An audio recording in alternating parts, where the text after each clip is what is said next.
they can hear everything. All right, guys, welcome to the first iteration of Vampire Vibes. This could be a future series. Oh, shit. I'm tuned into my own stream, so I'm getting an echo. There we go.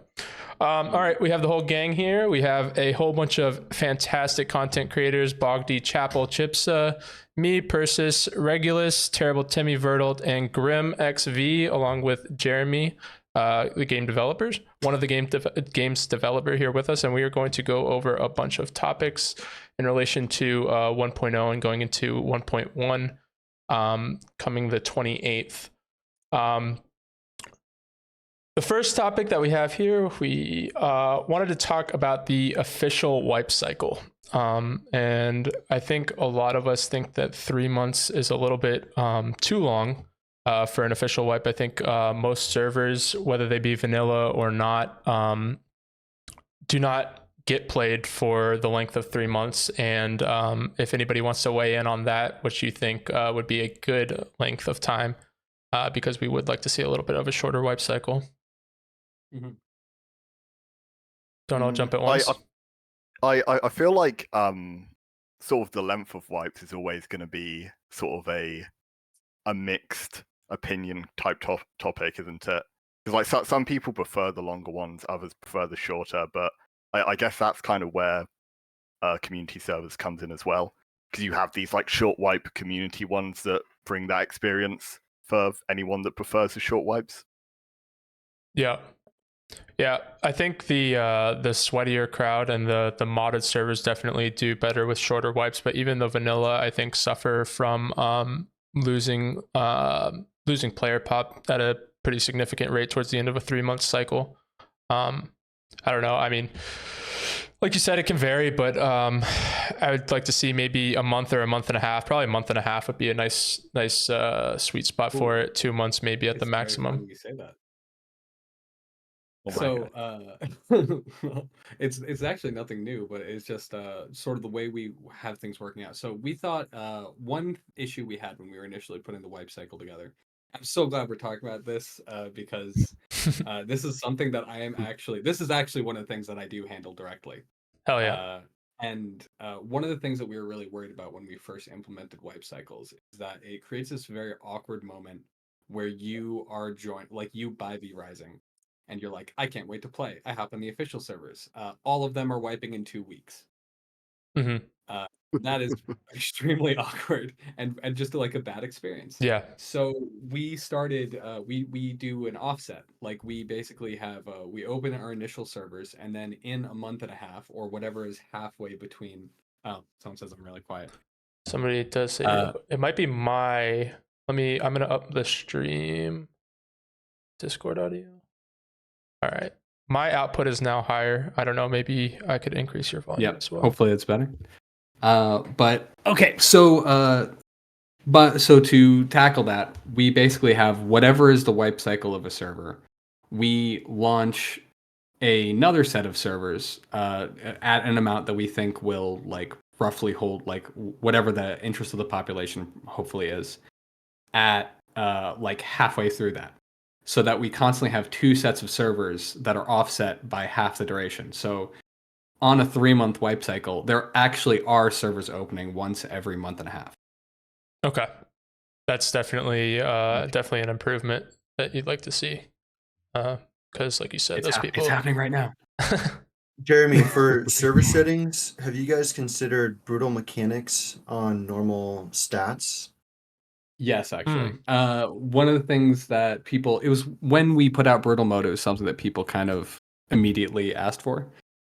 So we made the server settings in such a way that you could decouple those. Like you can choose like on your server to do brutal mechanics, but without all the extra brutal stuff. We on official servers don't want to make so many different granular settings options. Because when you do a granular setting option, you also have to do that like it what's the word? It's not multiplicative, but what's the word when like it's like something like the number times itself. Like because every time yes, it's exponential because every time you add a server you have to add a duo version of that server. You have to add a normal like every time you add one type of server, you're actually adding like 3 types of servers. And that starts to become a huge issue, especially when you are doing it for every region and you want every region to like have the same amount of options. Like, especially when it comes to C servers and South American servers, it is actually very hard to get good hardware in those areas, like good server hardware, in an amount that you are able to provide a huge variety of servers. So instead, we're trying to focus on doing a good base experience in as many as we can Bardo, thank you for within the follow. that like number, if that makes sense. Also, thank you to What do you Perpit for think the about the Twitch maybe Prime sub having before the stream almost started. like a rotating schedule on that set on those server settings? So for instance, you had like, let's say there was like a 1 month that's the basic, or a 3 month, whatever you decide is the basic. I feel like maybe the 1 month would probably make more sense. Yeah. And then on the 1 month wipes, you kind But I of like see more cycle in-game those. So, like, content and maybe 1 shorter month wipes. because obviously Takes it's a only lot gonna, of if effort it's to like reach quote unquote a in-game bad and build a experience, it's only gonna castle. be there So for I a think month, that if people makes would sense. love So to enjoy like their castle and in-game. 1 month That's you have a just like the that's a good normal point too. 1x whatever, and then like the next month it's hey normals with brutal mechanics, and the next month it's hey it's this. I don't know if that makes sense. Yeah, I've actually thought about doing that. I've actually thought about having I'll bring that up in a basically second. seeing if I can get a sort of, so like we have the Short wipe cycle standard servers are amount of trapped. They servers, play like right? games we have of like League of Legends. Teams these lose are a all the single basic ones. engagement and And then I quit the thought about server trying to because they sort of feel like calculate out they're how much behind. They space also we tend have to die on after like the first cycle. other Yep. types of servers, and seeing if All we right, want to do like that's a a good few point. I'll specialty definitely bring that servers up. of like fun weird stuff that cater to very specific communities. In a way, this is kind of how merciless servers already are, because the merciless population tends to die out pretty quickly after a patch. It's just a very brutal, intense setting, I guess. But like, no matter what we try with those, there is a very specific community that really likes them, but it is a pretty small community. So we try to have like those servers available, and that's part of why we put them on a 1 month cycle. Also, because that community, I think we've noticed, like really likes the faster wipe cycle. They really like the starting out fast, and with it being on a 1 month, that actually means it's 2 weeks, right? Because we're offsetting it. So I've thought about that, but I think in one way, it kind of goes against the philosophy, right? As like once you start doing a bunch of like fun setting servers, you start you kind of go against your messaging that we are only offering the normal one, and then you should go to private servers for like the other stuff. I think that starts to eat into private servers as well.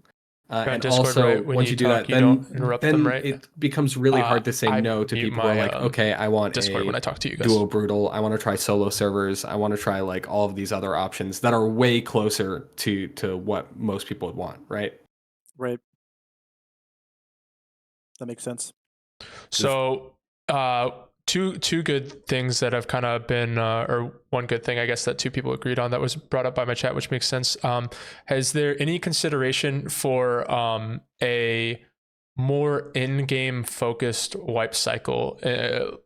Because like Garlic here initially said, and then Bardo agreed, people tend to quit wipes when they feel like they're behind or they lose an engagement or whatever the case may be.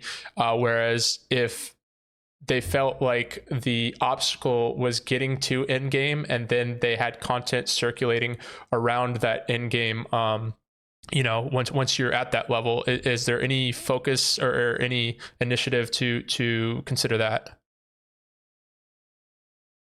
I don't think so. We're not really trying to make V-Rising like well, sorry, my headphones randomly turned off again. Technical issues. Gold star to Chipsa for the exponential answer too. You listened in class. Thank you. So, wait, they're back off again. Thanks, Red, for the follow. I appreciate it. Welcome to the stream. Need a nice wired headset. Never runs out. Right? I went to wired earbuds a while ago and I haven't looked back. Okay, sorry about that. You're good. You're good. Yeah, they do this a lot. They're very annoying. Anyway, I think we want V-Rising to be kind of the game it is, and not try to fight to make it a game that you have to play forever and that you feel like obligated to play forever. We want the end game part to be fun. Like, we want you to get there and then have fun, interact with other players. We want raiding to be fun. We want it to be good. Mm-hmm. But it's not a situation where we kind of want to end like an end game grind thing, because that's not really what the game is. Okay. Yeah, you want it's more focused on the progression. Yeah. Got it. I feel like some of the stuff revealed for 1.1 like might potentially help with server longevity, like especially it could sort of bring more PvP players into PvE servers and vice versa, because you have like the whole like dueling and arenas.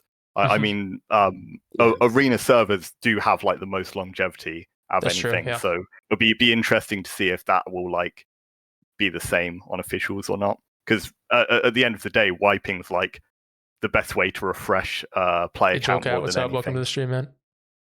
Yeah, it's kind of our hope that. Yeah, sorry, go on. Sorry about that. I was just gonna say, I think you're spot on with that, because kind of something like arenas, right? And this is something Timmy and I have talked about. Anything that you can use to kind of build that kind of community sense. Like I imagine on officials or PvE or any server, there's going to be players that are doing like entire base setups of arena servers, of arenas. They're going to be doing like obstacle courses, Like custom progression can be matches, done in and any less than 24 type of hours with a involvement competent like that team, is so going to there's go a no long way towards server concern to longevity, I extend think. any bit of in-game the same bosses over and over. Yeah, Max and levels. I also think one thing that no reason to I'm continue. really hoping to see with Arena is that it just makes PvP a lot more approachable. One of the issues with it, I think, is that it's hard to engage with without risking a lot. Like if you can't even start to get into it, like the barrier to entry is like kind of terrifying. But like now, if you're on a PvE server and you just want to try it out, you can. And then if you start to like it, you're like, oh, this might be fun in the overworld. Maybe I want to try a PvP server sometime. And then you get attracted to that and you want to try that out. You get some friends together, you go roll together. Maybe you get wrecked, but maybe you get lucky and you end up on a server with people who like show you the ropes. I know. Yeah. I was going to say, because funnily enough, that's like the exact kind of thing that ended up bringing me to the game long term. Because I initially first played it just as like a sort of quick PvE thing with friends. I didn't really have much of an interest in the whole like open world PvP. But getting to play like arenas where it's just low stakes and like really relaxed, like that is that makes it a lot more appealing for sort of anyone like me that is more put off by the high stakes, like taking away time from progression and all of that bit. Needs a revision. And by the way, I just want to ask a little thing on this feature, the new dueling system that we know of. Is it gonna be further expanded so the PvE players can also experience early the PvP raiding can be more fun. I agree. Maybe. I think Merciless needs revisions. I don't think so. Probably not. It's part of the in-game. I was gonna say like they can do the dueling, collecting people's gear, killing people for their gear, stuff like that, because that's the end game, right? Being able to repair and have all your gear without having the resources to constantly have what you need in your base. That sounds rough. Be really cool, but I don't know how we do that, especially because like yeah. You gotta that's what we better be modded on a private server, right? Have like a raid server, because they have that sort of thing in I think they have the sort of thing in Rust, where you go on like servers and you can raid and all that sort of stuff. I mean, we had a private server last patch where we did like internal raid testing. Yeah. So if that's probably what it would be. You got to hook them in with arenas first, and then when they get to live or to PvP servers, then they get to experience the joys of raiding. Yeah, I mean, raiding in the current state right now. It's like it's very unintuitive, right? You think, oh, I'm just gonna bring 1 or 2 golems to this guy's base and crack his base, and it's like that's not how it works. You need like 20 golems to raid somebody, and you need bombs. You need to really know what you're doing in order to even start with raiding, right? Yeah, and he's got like 100 door frames and 10 staircases, and you're like, what is going on here? Yeah, and there's a ton of honeycomb, and then there's a racetrack going around the top floors, and hopefully that is what we do have that topic on here that we did want to touch on. So I think we can maybe transition into that a little bit too in rating, Jeremy. We hope that there would be something in the future of V Rising to allow for solo rating, and I don't remember who it was that suggested it, forgive me, but one of you wanted to talk about the potential for different types of golems, maybe an AI controlled golem, things of that nature. And yeah, I would definitely, you know, coming from these other games that have these sorts of mechanics in them, raiding mechanics like Rust and stuff like that, the ability to be able to solo raid is like huge, especially for somebody who genuinely just wants to play solo. That's what I plan on doing when 1.1 hits. I plan on going into a duo server and playing solo, and it's not really a reality for me to ever raid somebody that is anywhere close to my skill level that has a duo, because it's just never going to work, right? So yeah, is there any plans for that in the future? So I wouldn't say it's like a super common ask, but it's like a fairly common ask that people ask for. This kind of ties into our back. It ties back into our last conversation about different server types. People ask for solo PvP servers because a lot of people they want to PvP, they want to play solo. One reason we don't do that is because it just absolutely does not work at all with raiding. It doesn't make any sense with raiding in its current state. And yeah, I think it would be cool to make something like that available. I feel like we have internally messed with some of these ideas before, but had not found something that works perfectly in the amount of time that we had to mess with it. I'm not going to say it's completely impossible that we do something for that, but right now we're really focused on fixes for rating. Like we have like the front. There's like a bug with the front like entrances with like pillars that made it like unbreachable. That's fixed. We're making it right now. The fix is that golems can hit stairs to sort of like re-trigger the raid timer.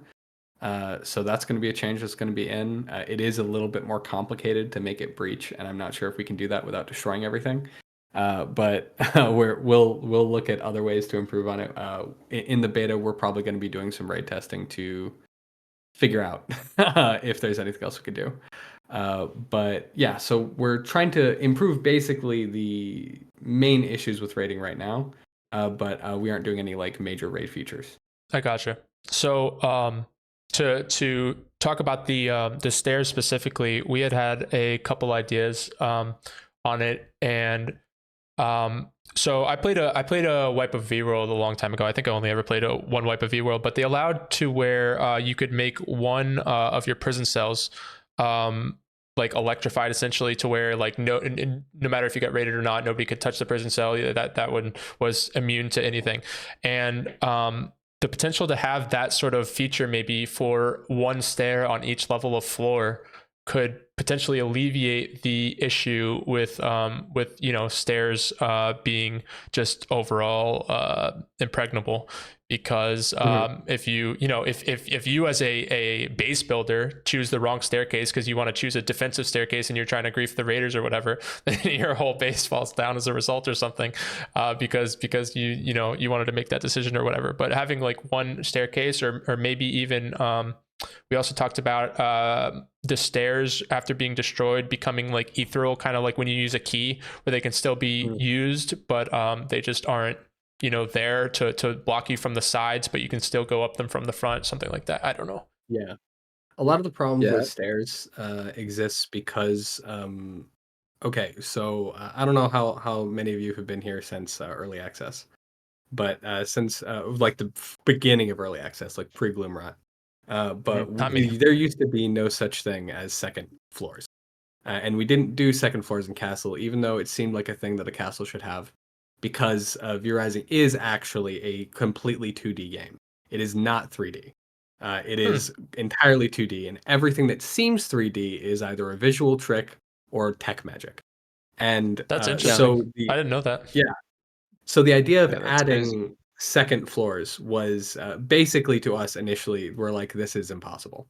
Like it is impossible, or it would be so much of a mess that it would be such a waste of time to even try to develop it, because we don't know if we could do it, and if we did do it, it would probably be super buggy and have a lot of and be super messy.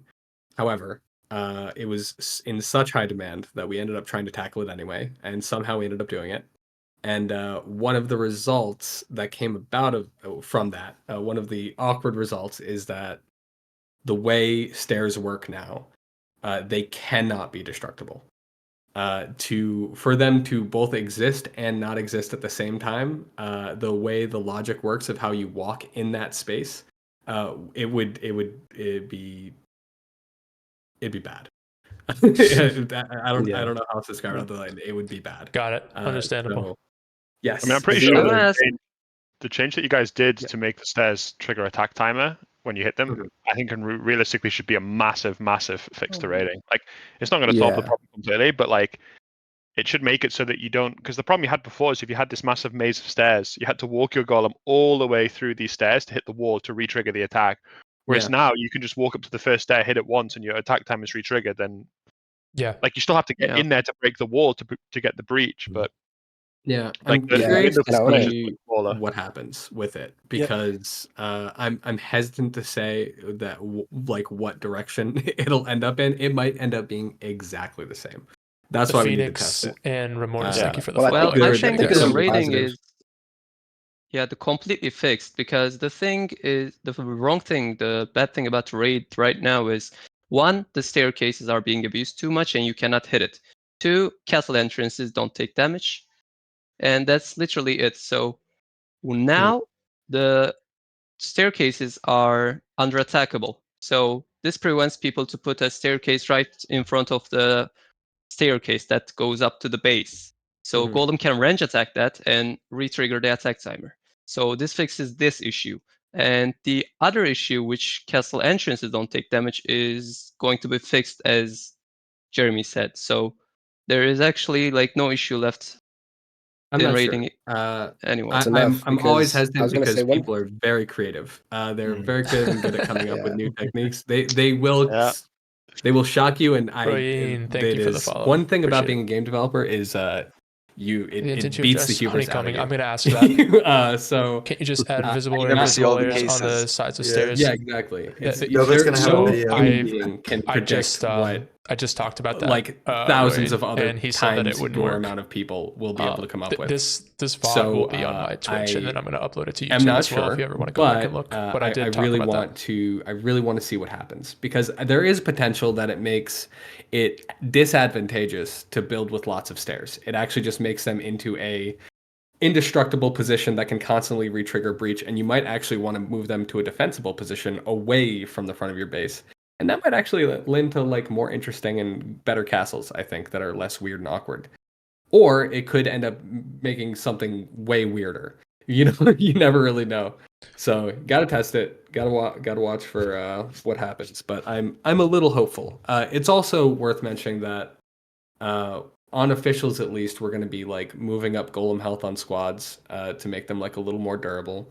And then in Yes, addition sir. to that, I think the way it's kind of turning out with like the stat changes, I think vampires are a little more lethal than they were before. I think lethality is a little bit up. So I don't know. I don't know where it's going to end up. There's so many like moving parts.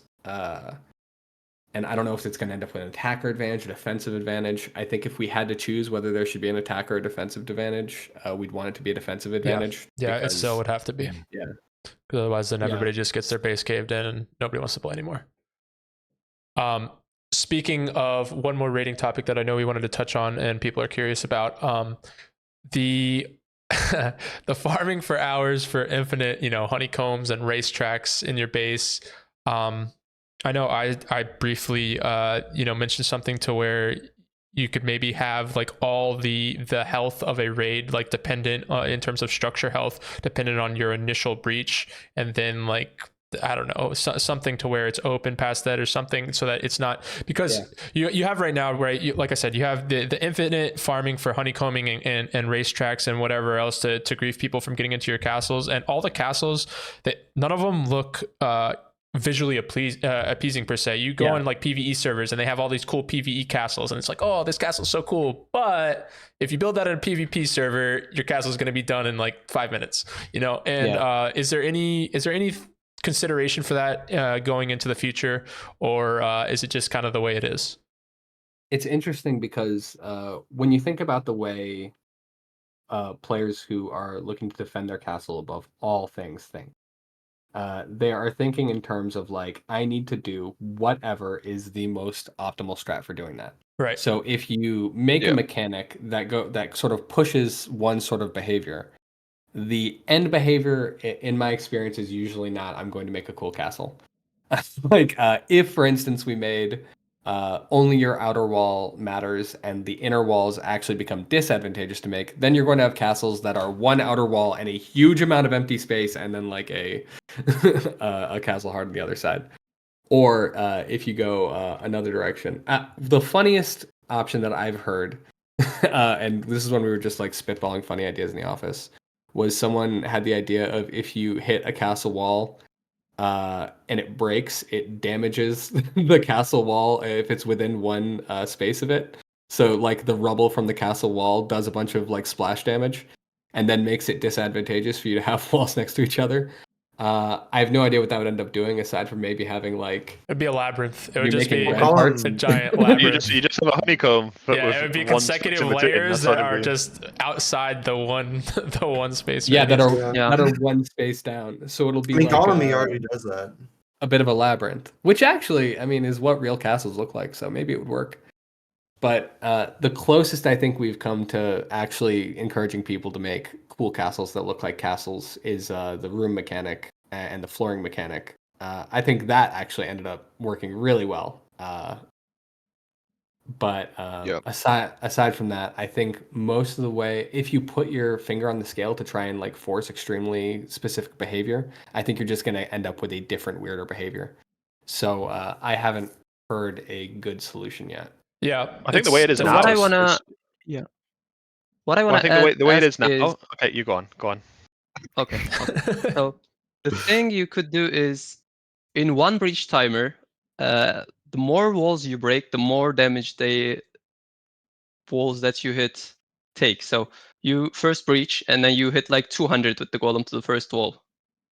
So then after you break like 5 more walls, it increases to 300, it increases to 400, and if the breach ends, the damage resets to the 0.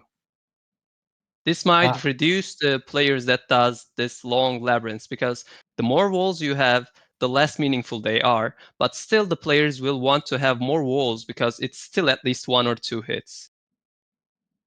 Then you'll probably just still have a honeycomb then, right? Yeah, but still, If it provides any advantage at all, the that's thing what is, they're it gonna will do. be easier for the attackers. Now it is very favorable for defenders because they can put like in a medium base, I can put like 100 doors to reach the 3rd floor and the 2nd floor, like literally 100 by making a labyrinth, like L-shaped, L-shaped, L-shaped, L-shaped, L-shaped. But The then snake. when we have this, yeah, when you have the snake. So when we have this, you break the like 10 walls, and then the next door is just one tap with the golem, one tap with the golem, one tap with the golem. So it will be way easier for attacker to go to the 3rd floor without using a key. It's definitely something to think about, Well, then- especially considering that raid windows are standard 2 hours long, right, on officials. And like, you know, when you think about, you know, raid windows in these games, and normally they're only at the end of the week for a couple days, you want to get as many raids in as possible. You know, some bases that like I'm sitting there looking at, and I'm like, oh, I know I could raid that. I could definitely raid that. I could get the loot out of that, but it's gonna take me better part of an hour and a half to raid. So you know, it's not gonna be fun. I'm gonna be banging my head against the wall literally for like an hour. I'd rather just raid a bunch of these other bases. I can raid. It'll take 30 minutes each to raid these. Maybe they have something, maybe they don't. But at least I don't have to like. Yeah, I'm not playing the knock wall down simulator. You know. Yeah, I think one thing that actually, because a big factor of that is also like, if I raid this place, will it actually be worth it? Like, will it be worth the amount of time and resources I put into doing this? It is And I 90% think, worth. yeah, it's like it can be kind of a huge The emotion- issue, and I think It's the emotional damage something- that's the real benefit. yeah, Yeah. but I think something that affects that a lot right now that we put in is the clan hearts. I think like limiting the amount of castles you can have limits also the amount of vampire boxes you can have and your ability to take things and like move them between castles. I'll bring that up too, Ryan. There's a little bit of pushback when we announced that there would be one castle heart per PvP server or per squad on PvP servers. No, that's Yeah, good. and I think Yeah, that's great. I think it should be 1. No, it certainly should be 1. There's nothing. I mean, Definitely should be 1. you don't want to like getting through a base because that's the end game, right? Everybody's going to build up all their bases so that they all look like the loot store, and then like the knock wall down simulator, and then an hour and a half goes by, and you're like, oh, we got nothing, guys. It only cost us all these resources to craft all these golems, but these guys had it in one of their 3 other bases. So yeah, no, I completely agree with They that. just loot lock it. You know, Yeah, just- so I'm kind of looking at this as potentially a transitionary period where we're kind of getting people more used to the idea. I think like the jerking back from 4 castles to 1 castle might feel a little extreme, and I think people will look at what happens on duo servers, and because duo servers will only have 1, and they'll be like, "Wow, that's so much nicer." And then when we transition over, I think people will be much happier. I think that's going to Or help. maybe I'm wrong, and it'll end up that 2 castles is better. I don't know. We'll see. But I was going we to say, I can think adjust this at the wipe. Sorry, I was going to say, I think it's going to help PvE servers so much too. By the way, Yeah, I the hope castle so. heart thing, so much. Yeah. Yeah, There's so much. The thing with having so much multiple problem with castles, Farbane being full. Yeah. the thing with having multiple castles on PvP servers is a lot of times, let's say you win the raid and you got the key, whatever. You get up to the loot room and they've already shuffled 90% of the core loot you want into the castle that's, couple plots away or whatever. That's a huge issue with raiding right now. Yeah. So going to the 1 cuts all of that out. As far as like the whole race tracking and all that, I'm not too keen on we need to adjust anything in terms of, and this is me playing devil's advocate that way, but I'm not too keen on thinking we need to adjust anything more than what you already spoke about with the stairs, because we already have bombs, we already have keys to kind of like get rid of all that. And a lot of players are going to want to feel safe. Like, if you take the time to farm loot, you don't want to have some guy that comes in more experienced and just breeze past everything you've done because you're not aware of the game mechanics.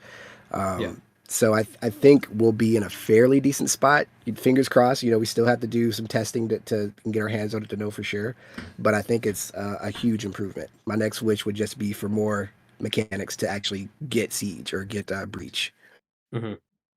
It's funny you I mentioned have that. one thing to say. Go ahead, Balky. Okay, go ahead. No. Are you Go sure? ahead. Are you sure? Okay. Listen, one thing about the rating that I would like to see with these changes that you specified, where a lot of the things that were abused in even in 1.0 are going to be gone. One of the things that kind of makes sense, but is not a thing in V-Rising, is having walls be more durable than doors.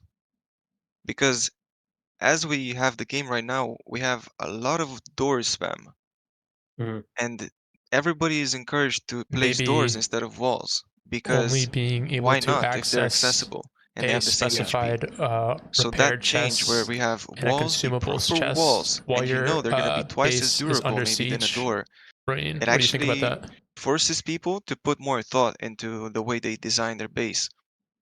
Uh, One of the issues with this door spam is even at the edges of the base, Verdult is a master builder, and he can explain the best how you can abuse this right now by Yeah. constantly going in and out of your pretty much Yeah, what should have been your wall, the it's most always outer side of advantageous your to Yeah, base. it's have true. a wall that you can open and shoot at them from, and then close the wall. I mean, it is Yeah. just better.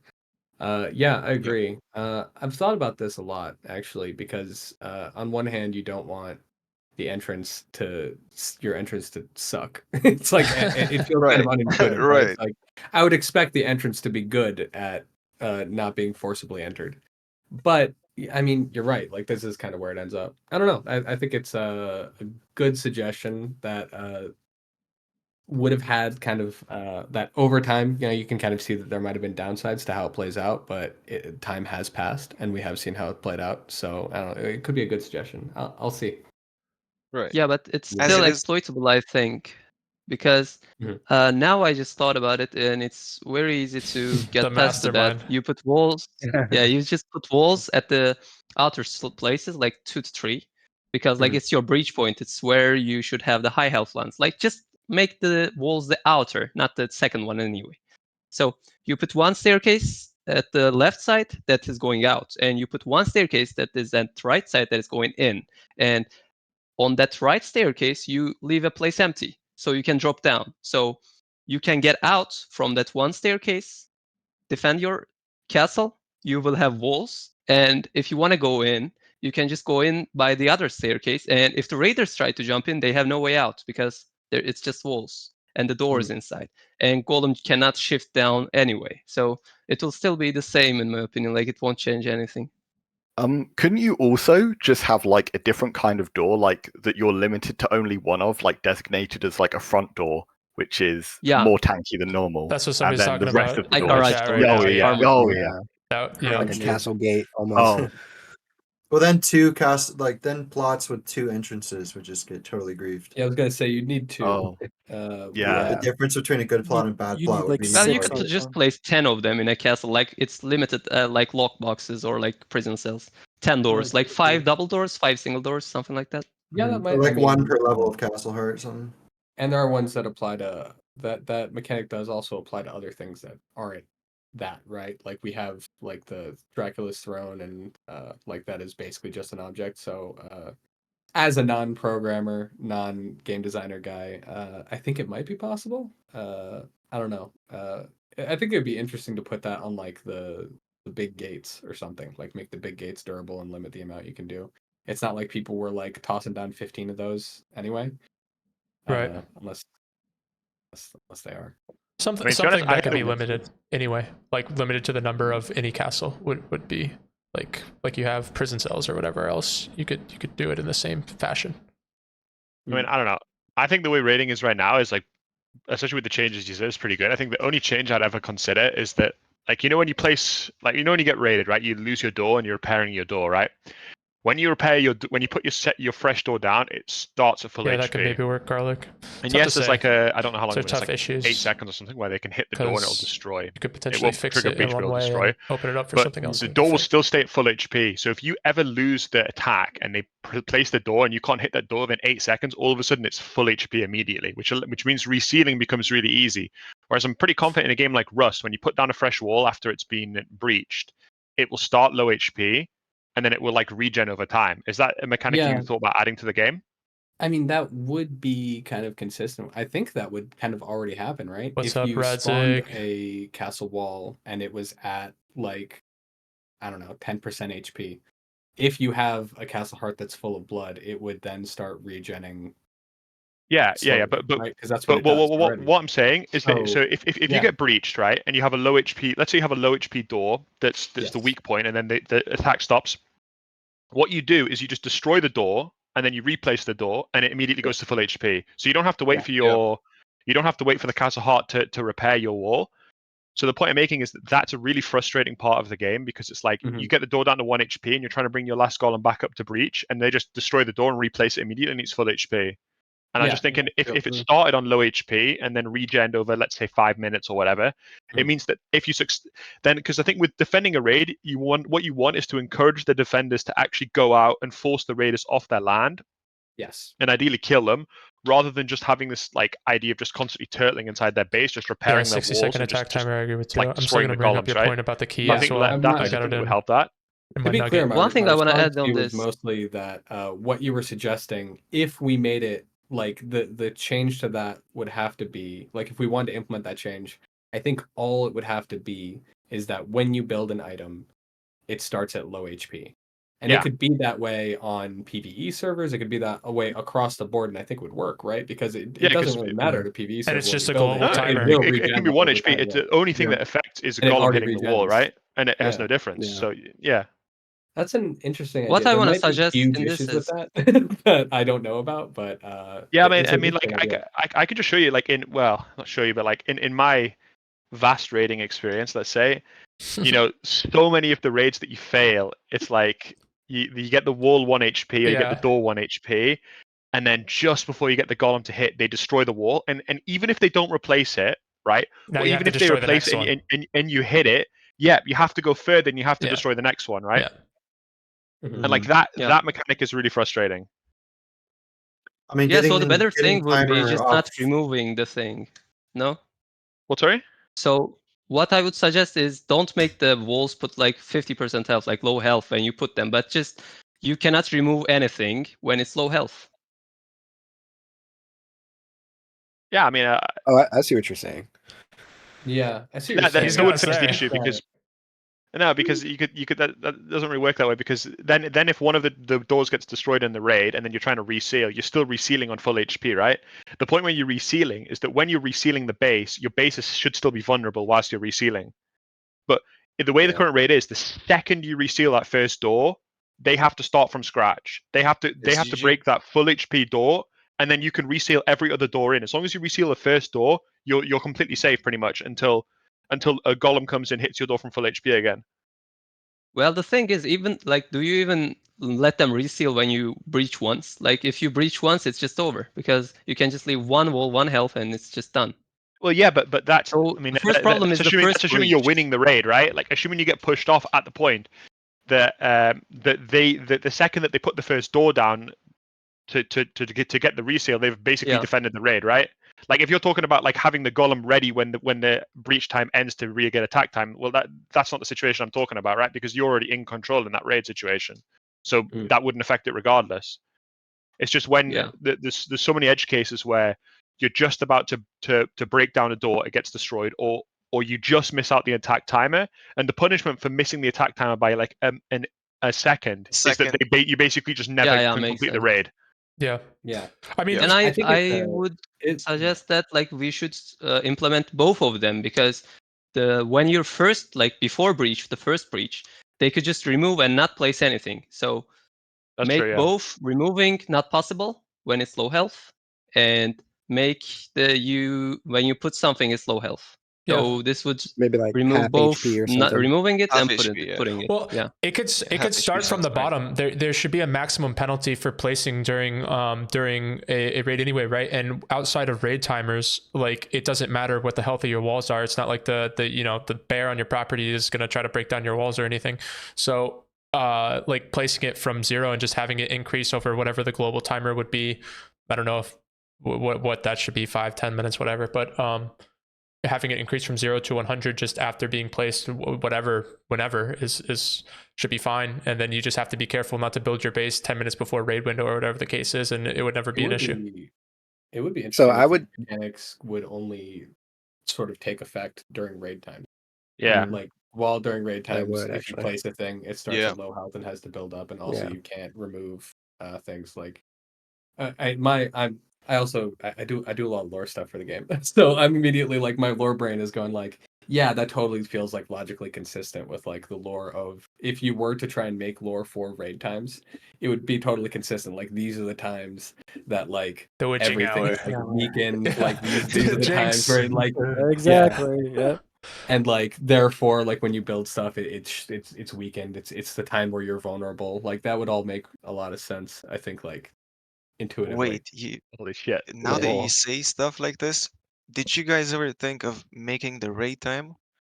The whole raid time should be Blood moon. something like like a blood moon, but different. Like a different type like a of different sort of. It would be feeling, cool. atmosphere. A full moon or Getting something. purge vibes. Have Yeah, like an beams of atmospheric light change, coming yeah. down from like a full moon or something like that. That would be dope. I think Honestly, there's a lot of ideas, but you guys can definitely play with some.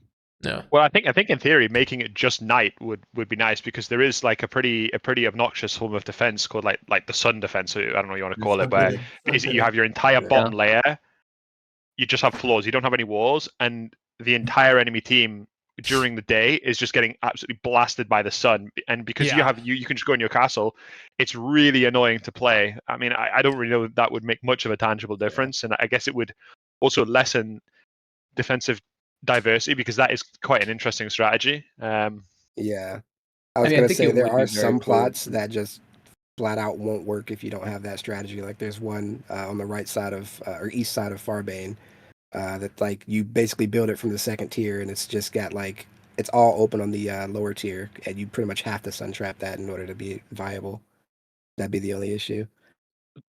And you just add umbrellas as deployables, so you can counter that. Well, Umbrella RP. I like it. somebody talked about an eclipse or an eternal night. It makes me think of like Avatar: The Last Airbender, if you guys have seen it, when the comet comes or whatever, during the raid timer. But Don't that watch also, anime, sorry.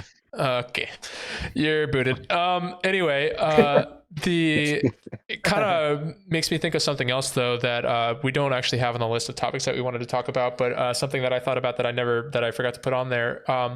The sun, obviously, I get it's part of the lore. It is very frustrating on vanilla settings. Very, very, very frustrating. And I was wondering if there would ever be a possibility of an item, sort of like how you have, capes that block out garlic resistance, holy resistance, whatever else. If there could be an item maybe where you get off some boss where you could build it, and maybe it's a different form of jewelry, or it's a hood or whatever else, and you could wear it, and maybe it blocks out 80% or 100% sun, and then I don't have to punch holes through my monitor when I'm trying to PvP and I'm losing 80% of my health to sun or something. Use the blood key. Yeah, blood key. Yeah. Okay. I don't think so. We've experimented with that idea before. We had there used to be an armor, and if you could get through the debug commands, that was the Twilight set that basically removed sun resistance. It's a thing I think we played with, and then the more because there was a period of time where we were like, we don't know. As a game developer, there's always a period where you're like, I don't know how people are actually going to receive this. And for some time, I think that was us with the entire sun mechanic. We were like, are people going to find it super annoying, or are they going to like it? I was thinking, And yeah. it was obviously a little mixed, but we were actually surprisingly, people like it way more than they find it annoying. And which made me happy because I thought it was, it makes our game more interesting and more unique and more vampire-y than your average survival game. I think it's a really cool mechanic because it also in PvP it acts almost like a pseudo equalizer, right?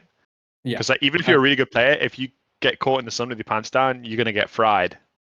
Yeah. So and as well, like I don't know if you guys ever do this. Maybe it's just me. If you play too much Horizon, you go outside in real life, and then you just stay in the shadow. Yeah, I've never done that. Never done that. That's funny.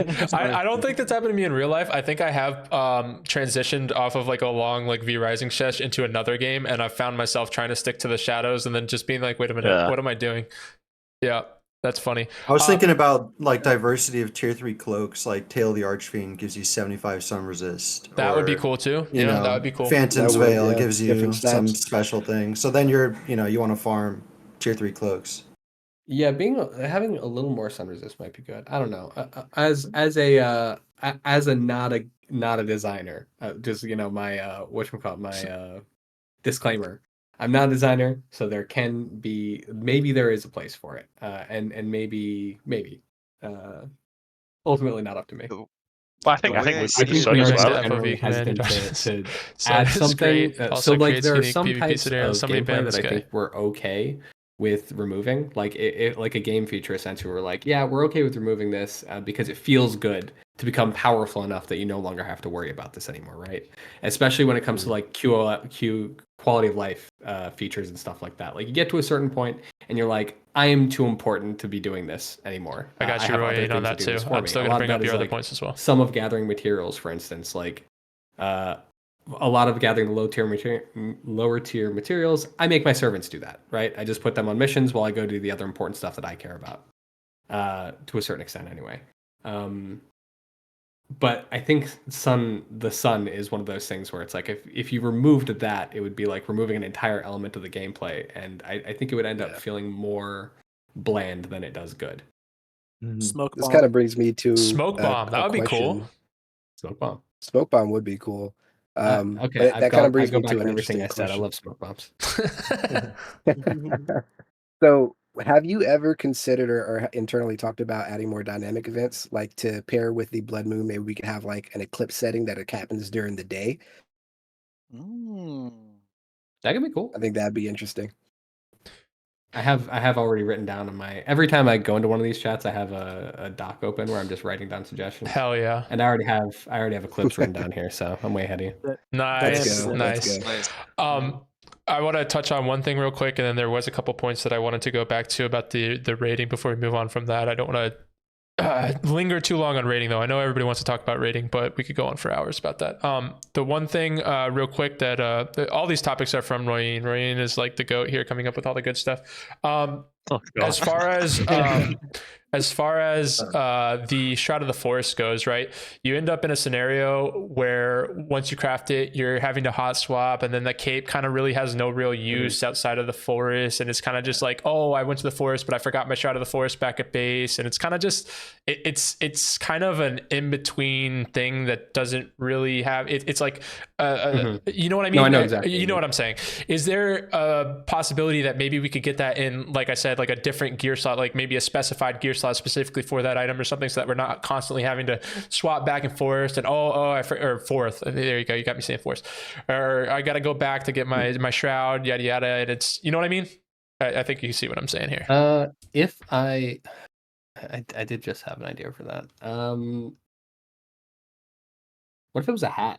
A hat, yeah, that's what I'm. A hood, like a hood, like fits that that item's description too. Like it's a shroud of the forest, right? And it allows you to see through the fog. Like having something that's, you know, something that's on your head or goggles or glasses or whatever the case, a mask, I think would maybe fit the item a little bit better as well. Lurker helmet. You guys have to be careful though. Once you do this change, you have to understand. Up until now, hats were purely cosmetical. I think for a reason, and they definitely decided this early on that we're gonna have them for cosmetic reasons. Yes. And if we do this change, then it's kind of like it opens up a lot more possibilities for new hats to have different stats. So SLS will have to actually think for this specific change. If we do this, then we're actually committing to something bigger than this. Just Yeah, this okay, change okay. alone. Oh, no, Force you're forces totally my right. hope. I was going to say, I think it could be like a permanent consumable. I think it makes sense like thematically as well. Some kind of like potion to When you let suck you when see, you suck see them. Ben's blood, you just inject. You just get, Oh, you get yeah. his antibodies. Remove the shroud. By the way, that is my most hated boss ever, Ben, because Oh, without no. fail, Yeah, he can be Why? stuck he in runs one you mission. through all Oh the my fucking God. Bro, the lurkers, uncle- and then the behemoth comes out of nowhere and starts slapping the crap Just out of you. skipping around. Then it's sunlight, and then you have to wait a whole cycle to go back and try to kill him. I hate that boss. No. Just talking Especially smack, look, like it's- skipping through the forest. Cyril is just the worst Uncle boss. Ben. That boss is disgusting. Dude, I think I'm he's just a probably- silly little guy, and you're a hater. he weapon cancels, dude. He's actually a PvPer. He's retired. It actually is I a was lot gonna say- easier if you have a duo, but when you try to do them It is. solo, and you're like, I always like skip the upgraded versions of armors throughout the way, so I'd never like. Anyway, it gets brutal in there with the lurkers. Have you played ETS when they made Ben level 255? No, I did. Oh my No, God. It was- that would have. I wouldn't play it. I would be I like, just walk through the Chaos forest and this random guy just runs out and slaps me and one shots me. I was like, oh, it's really fun. thanks, Hawk, for the. I keep- for Before we the move on follow too up far, question. Jeremy, there's a bunch of hats like the They light allow weaver us to crown, have a perfect consumable, or allow light us lurker to helmet, and weave stuff in like extra that. That you can mass spawn to in buff existing 1.0. capes. Are those available in 1.1 finally? I got you guys in the cape There upgrades. So I'm going are, to talk I about that. think, 4 hats that weren't available before that are now available. I think Okay. Night Ever- Lurker one isn't one It's of like them. That's, okay. So But like the Witch Hunter hat, and there were like 3 other hats that weren't available before. And then I looked into it, and I was like, "Why aren't these available?" And people were like, "I don't remember." yeah, like the light weaver and I was crown. like, is "Is there pretty any popular. reason we can't?" And they were like, "No." So we added them. Nice. Okay. Something Yeah, else that- before we move on from this topic that a lot of people are talking about is the ability to maybe upgrade your active cape as a form of the Shroud of the Forest, like by weaving in new materials that could potentially be a fix or a change or whatever. Yeah. Watch this. You want me? Going back So real I quick. wanted to actually Go ahead, Grim. Go I ahead. actually wanted to say one thing on that. So I'm probably the odd man out in that I weirdly like the cape. But one thing that I find insanely annoying is that I think you should no longer view the fog if you're in your own base or someone else's base. Like by the time you pass that front wall, the fog should not be a thing. I think that's what causes a lot of frustration with that cape. Mm-hmm. Well, in a territory. Yeah, I was Yeah. gonna say that's actually also written down on my thing. if in Got castle, escape your spot. And then I just also wrote protection on castle plots. I should be able to 'cause that's throw. No. It should be only once it's a fully built stone castle that the fog's Mm, yeah, removed. yeah, Because for up sure. until then Yeah, it's just yeah. outside. Yeah. Yeah. And then when No, you I breach, agree. Once you have a and roof. the Within fog your like rolls castle in or whatever. Yeah, if room with roof. Yeah, no fog. Yep, roof. I should There be you I go. should be able to capture the fog and be able to throw it at people whenever I'm running through rifts. Oh, that's crazy. That's crazy. A lot of people are talking about a permanent consumable too. They like that idea. Okay, going back to the two topics that I told Roy and I would bring up that are definitely worthy of bringing up about the raid. As far as keying a castle, the animation to unlock the castle heart takes forever, and the defenders can just come out and poke you with a stick and then run back away, and it interrupts the animation every time, and it can be very hard to key a castle when his argument is that once you get to the castle heart, that should be kind of your victory lap of the raid if you're choosing to key the castle. He said that a potential fix to that could be that the castle heart has some sort of HP that once you knock it down, the animation could be a lot quicker. Either way, obviously, I too agree with him that the animation is too long, and the fact that it's interrupted by damage and can just be kind of in that infinite loop is a little bit of an issue. So I wanted to bring that up. It's my castle's civil specter, okay? Stay out of it, all right? Get Um, out of there. Stop putting the key in there. the other thing he brought up, which is a good point too, is the 60-second attack timer. Is there any thought about that going towards into the future, or as far as changing that, or that being different, or anything like that? I mean, it could. I'm super open to suggestions about that. When it comes to sorry, let me do one at a time, so I don't miss anything. Yeah, go ahead. Castle Heart King animation being too long. I think that's totally worth looking at. Because I think when we initially did that, the idea was we were mainly thinking about on like merciless servers how punishing it is for someone to get that off and just completely obliterate your castle. Yeah. So I think like the thing is like gameplay since then has kind of moved away from merciless. The dominant form of gameplay is definitely just like regular PvP. So it could be worth I think looking at the time on that. Or I think it might, especially at this point, trying to implement something about like where the castle heart gets lower health and therefore like changes the way you interact with it. That might be a little bit difficult to get in at this point. But the time might be something we can adjust. Yeah. A good fix, a very quick fix could be where you don't get interrupted by normal basic attacks. You can get interrupted by a merciless stun. You can get interrupted by It an has to be incap, freeze, whatever, but no longer get interrupted by just a spear poke, for example, because that's the I don't annoying know. part. It could also be. I don't know if this is something we could implement, or I don't know if like. I know the mechanic exists for there to be a damage threshold before something happens because of like knocking people off of horses. Like there is a damage threshold that you need to meet for that to happen. So it could also Yeah. be something like that. Because I think you should be able to stop someone with Shiki a Briki, regular attack of some thank you kind. for the follow. I Welcome think to the stream. tying it to CC is like a little bit too much of a setup.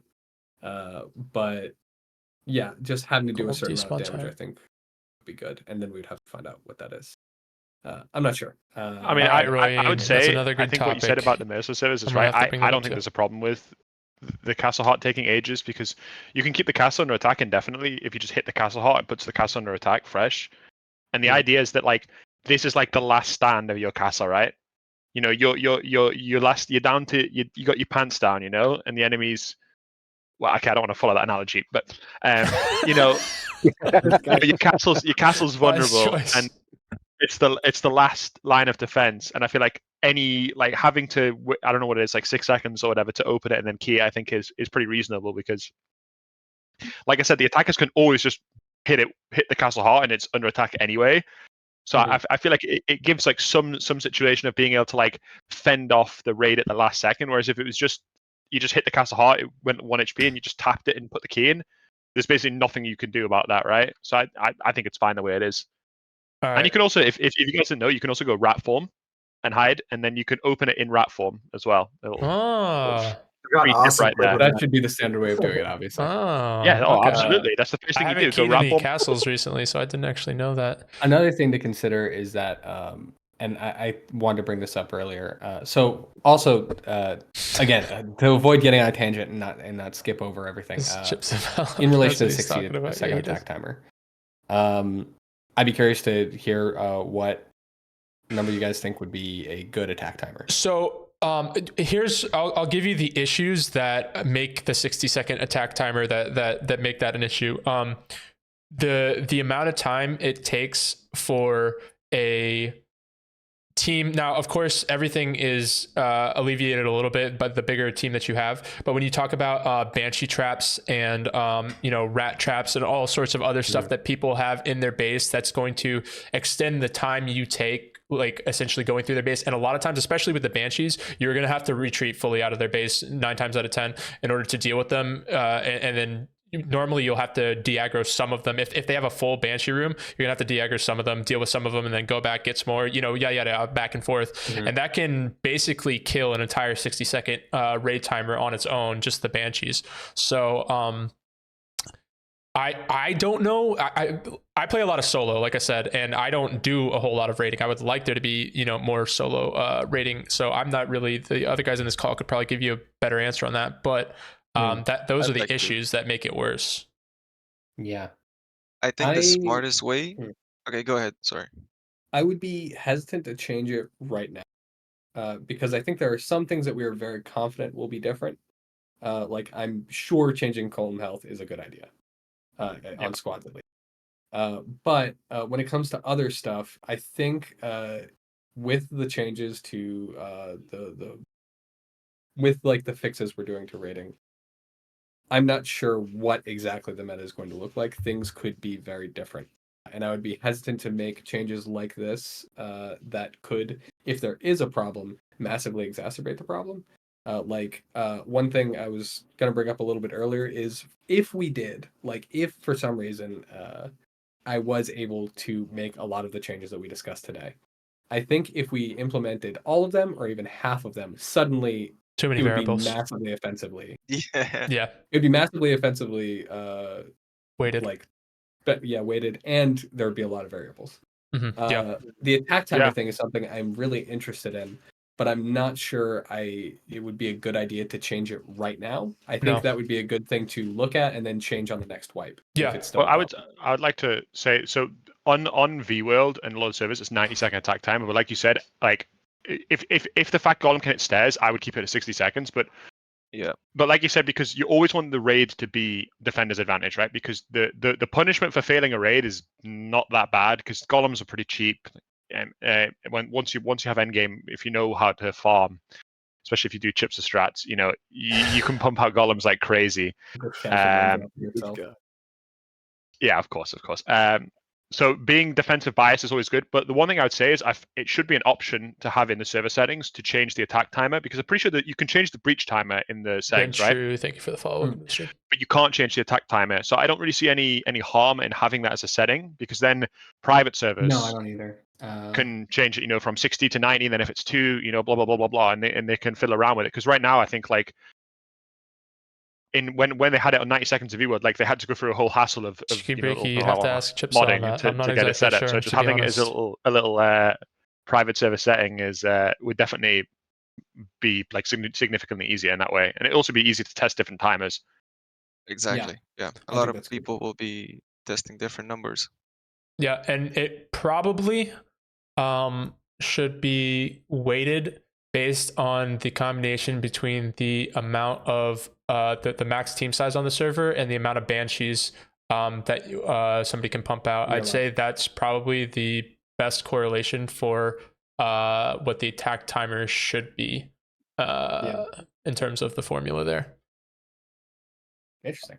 I think it would be good to. I think that's really interesting. Oh, my brain just died. I completely lost my train of thought. Sorry. All good. We forgive you. You'll think about it in 20 minutes when we're talking about freaking something else. Then you'll be like, oh. Anyways, okay. The last thing from Royin. Royin, no more freaking good ideas because I keep having to talk about rating before we go into the next subject. There's no indication of when your golems will despawn, and it's customary to drop a bunch of golems at the same time. You'd start a raid, do whatever. And then, for whatever reason, maybe you forgot which one you placed in what order or whatever, something happens, you're fighting. A lot happens during a raid, right? Not knowing when your golems are actually going to despawn is kind of problematic. And I don't necessarily think, by the way, that this should be only seen by the people who place them.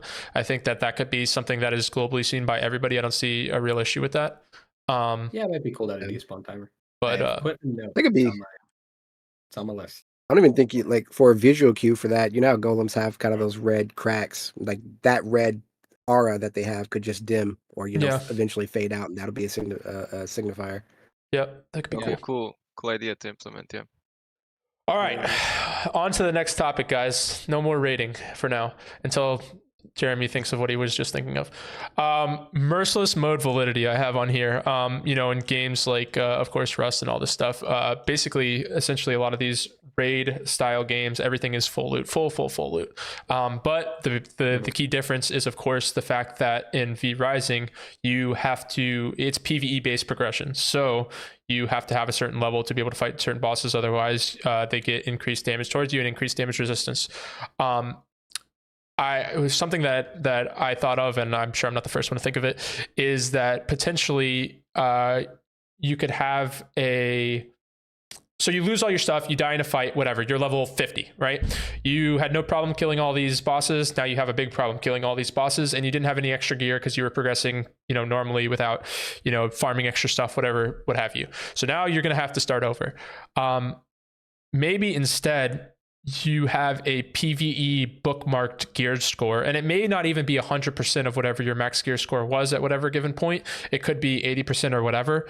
But maybe now I respawn, I have that PvE gear score bookmarked at level 50. So while I may not have the weapons or gear to give me stats towards damage or HP or whatever else going back to fight certain bosses or to go to certain areas to gather certain resources, I'm not going to get the increased damage coming from the bosses or the increased damage resistance going towards them because my level is now inherently lower. It's just that I don't have the stats accompanying the gear that I would have had at that gear score to help me fight the mobs or the bosses or whatever in that area. So now it's not as merciless, for lack of a better word.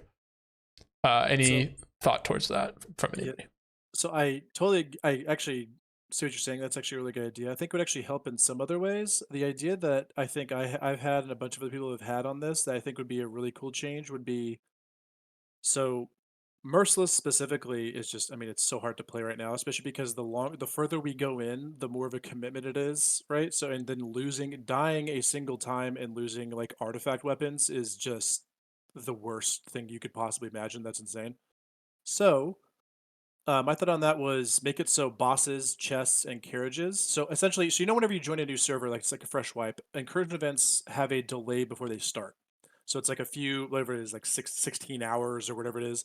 So instead, make it so there's a delay, and after that certain amount of time, bosses, chests, and Came from Chips' carriages channel? start dropping gear. Except for to see new Rising content. Yeah, me too. So I'm not sure if you can hear me now, but so yeah. So essentially, make it so that if you kill whatever you're in, you kill Quincy again, he can drop like a Merc Iron weapon or something. If you kill Beatrice or whatever, she can drop Hollow Fang pieces, etc. So what happens is now it's like, oh man, I just got wiped, but I could just go in and like I have this old gear set sitting around. I can go out and kill someone in tier 2, then someone in tier 3, and kind of like leverage yourself all the way back up quickly. So you can actually, I don't know if that makes sense. So, but again, you'd want to have it delayed so that at the beginning of the server, people don't just go like cheese some boss and get like 50 levels higher gear or whatever. If that makes sense. I don't know if that makes sense. Right. No, I agree with that. I think that would be, obviously I'm not on a part of Stunlock, but I think that would be an excellent idea. And, it would also correlate a little bit with these other, survival games that have this sort of thing, right? Where you're in Rust. I haven't played Rust in ages, but you go and you kill something that's some sort of event or in some area, and it could drop you an AK or whatever. Whereas that's another, I guess, difference in V Rising is you can't actually get the gear piece drops. You get the materials to craft it, and if you haven't gotten to that point yet, or you don't have enough of the materials, then you can't actually craft the gear piece. Yeah, I think it also helped like incentivize Pedro, people thank you who for are the follow. joining Welcome, late to not be. It's not that big of a deal because they're like, yeah, okay, I joined like a few days late or like a week later or whatever, but I can just go do like a quick Brighthaven run, get some gear, and like try to jump in and start doing stuff. If that makes sense. But sorry, I was just laughing at somebody said I can't take this conversation seriously with all the dirty laundry hanging by the third guy. I think my chat is starting to invade. We call those chipsa strats. sounds like a chipsa strat there. Yeah. yeah. No, but I agree with that. And I would like to, I think that, Jeremy, that this would potentially, we were talking earlier on about how some people, the longevity of a wipe cycle and how long players will stay interested. And some people suggested, well, we'd like to see more in-game content, and maybe that would keep people longer. And of course, like you said, the stun lock and V Rising is kind of more interested in having it be progression based, and that is the wipe. I think that Merciless is kind of that maybe bridged gap between those two thought processes there, because having a wipe where you get to end game and then like you still want to kill people and get their gear and raid people and get their gear, and because hoarding gear is essentially hoarding. So in non-merciless, hoarding materials so that you can always have whatever gear you want is the end game, right? In merciless, you would want to hoard gear so that you always have the gear, and having more validity to merciless to where people could actually play it and it not be like this thing where it's like, oh, I died once, now I got to quit, would kind of I think capture a large part of the player base that maybe doesn't have as much fun playing other game modes, I guess. Yeah, it's an interesting design issue, I think, because the way I see it, and this is very much Jeremy and not necessarily Stunlock Studios, but the way I see it, it's like if you want to make it more friendly, then you're making it less merciless. And then does it then become less appealing to the people who really, really enjoy it? But on the other hand, like when it first came out, like V Rising was a very different game. Like there was a lot less intense progression. We didn't have legendaries. It was less painful to lose all your stuff, especially at the end. So things have shifted over time. So that might not be the case anymore. It's difficult to say. It might be worth it to Merciless make. Is brutal right now. Yeah, it might be worth it to make like a less merciless version of merciless. Just like how when we first did raiding, it was like all the officials were daily raid, and over time we were like, yeah, and then I was like, we need to yank this back significantly because people are just quitting. They're getting everyone just gets offline raided. So then we switch it to basically it's like just weekends now. Like there's almost no daily raids. In fact, I posted that one of the servers were a daily raid. And I saw people saying like, "Does anybody like daily raid? That sucks so bad." Like, no, people don't want any daily raid servers. So yeah, I don't know. I think things have changed over time, so it might be worth looking at. Yeah, I think maybe the main thing there, or at least from my perspective, is that playing this game for a long time, and when I do play it, I kind of know life it. I'm kind of the everyday player. I mean, you see the merciless population plummet. Like it'll obviously skyrocket with the rest of the population whenever the big updates happen, but I mean within a month, like you can't find a merciless server with double digit players on it. It's and I think maybe the consideration there might be the player base that's currently playing merciless, which is definitely very small, versus the player base that could be I think is potentially a lot larger if some changes were made to make it less merciless, I guess. Or I think like just having the super accelerated progression from being able to get like full gear piece and stuff would offset some of the annoyance of losing everything. Like I really like the idea because there is the whole thing of there's a lot of bosses that are like easier to cheese at lower levels, but I think that's like kind of in the spirit of Merciless anyway, because you basically have that kind of thing with if you manage to kill a higher level player, you get all their gear immediately and you're springboarded up. to high level. So Yeah. I don't think there's much harm in being able to do same kind of thing like PvE side. Yeah. So I haven't played much Merciless, so I'm not aware. But when you die in Merciless, do you also drop your jewels No. or skills? Like your okay. No. That's holy shit. That would be awful. That would that would So be. Oh my god. There's just a little pinata and you die. Just all these jewels. Yeah. You spawn back in the tutorial, back to Lumbridge. I definitely think one thing I think with Merciless, I don't think you should lose your cape. I actually don't know if you lose your bag on Merciless. I haven't played Merciless in 1.0. Oh yeah. But you shouldn't lose your cape and you shouldn't lose your bag in Merciless. If I lost a perfect mistrans jewel, I'd be in global out. chat immediately. Like, get that back right now. Yeah. One of the things about making Merciless kind of playable in today's settings of V-Rising would be, instead of just losing your entire kit, would be maybe losing 1 to maybe 2 items instead. So some random items in your gear could drop instead, and so you're not completely out of the game. But of course, you can't just run it back now that you're, I don't know, like 7 to 8 gear score lower than you were just a minute ago. I think the fundamental So problem that could be something. in this game is that Your in order mic, to be Chip competitive says. in PvP. Oh, sorry. Hello. Yep, better. Yeah, fine now, You're fine good. now. You're good. I think the biggest problem with Merciless in this game is the fact that in order to be competitive in PvP, you need to be using like basically between 6 and 8 weapons. Yeah. And then when you that's a good die, point. you have to then craft 8 weapons again, which is super painful. And even when you kill someone, almost all your inventory is just all their weapons and their gear. And I think that is like, if there was a system like when you kill someone in Rust, right? You get their armor and stuff, but generally they have 1, maybe 2 guns, right? Like Right. no one's carrying 8 guns in Rust. But because you carry around 8 weapons, it makes the logistical side of playing Merciless really annoying. Like that was the biggest issue I had when I played Merciless. Like I remember me and Biscuit played Merciless at one point at the start, and it was like you'd kill like 3 or 4 people, and you just didn't have enough space in your base to have all their loot Yeah. because everyone was carrying around. I mean, this is even in Copper when people were carrying around only like 2 or 3 weapons, and when you get to the end game and stuff, that problem just gets exacerbated by such an incredible degree. So outside of changing the weapon system, which I mean, I think the weapon system is amazing, so I don't really know how you'd ever solve that problem. And then I think obviously the suggestion someone said earlier that of having it so that like weapons can drop from gear chests, from like loot as well, from mobs or from chests, I think is something that would also be needed to be in Merciless as well to allow you to like accelerate your progression.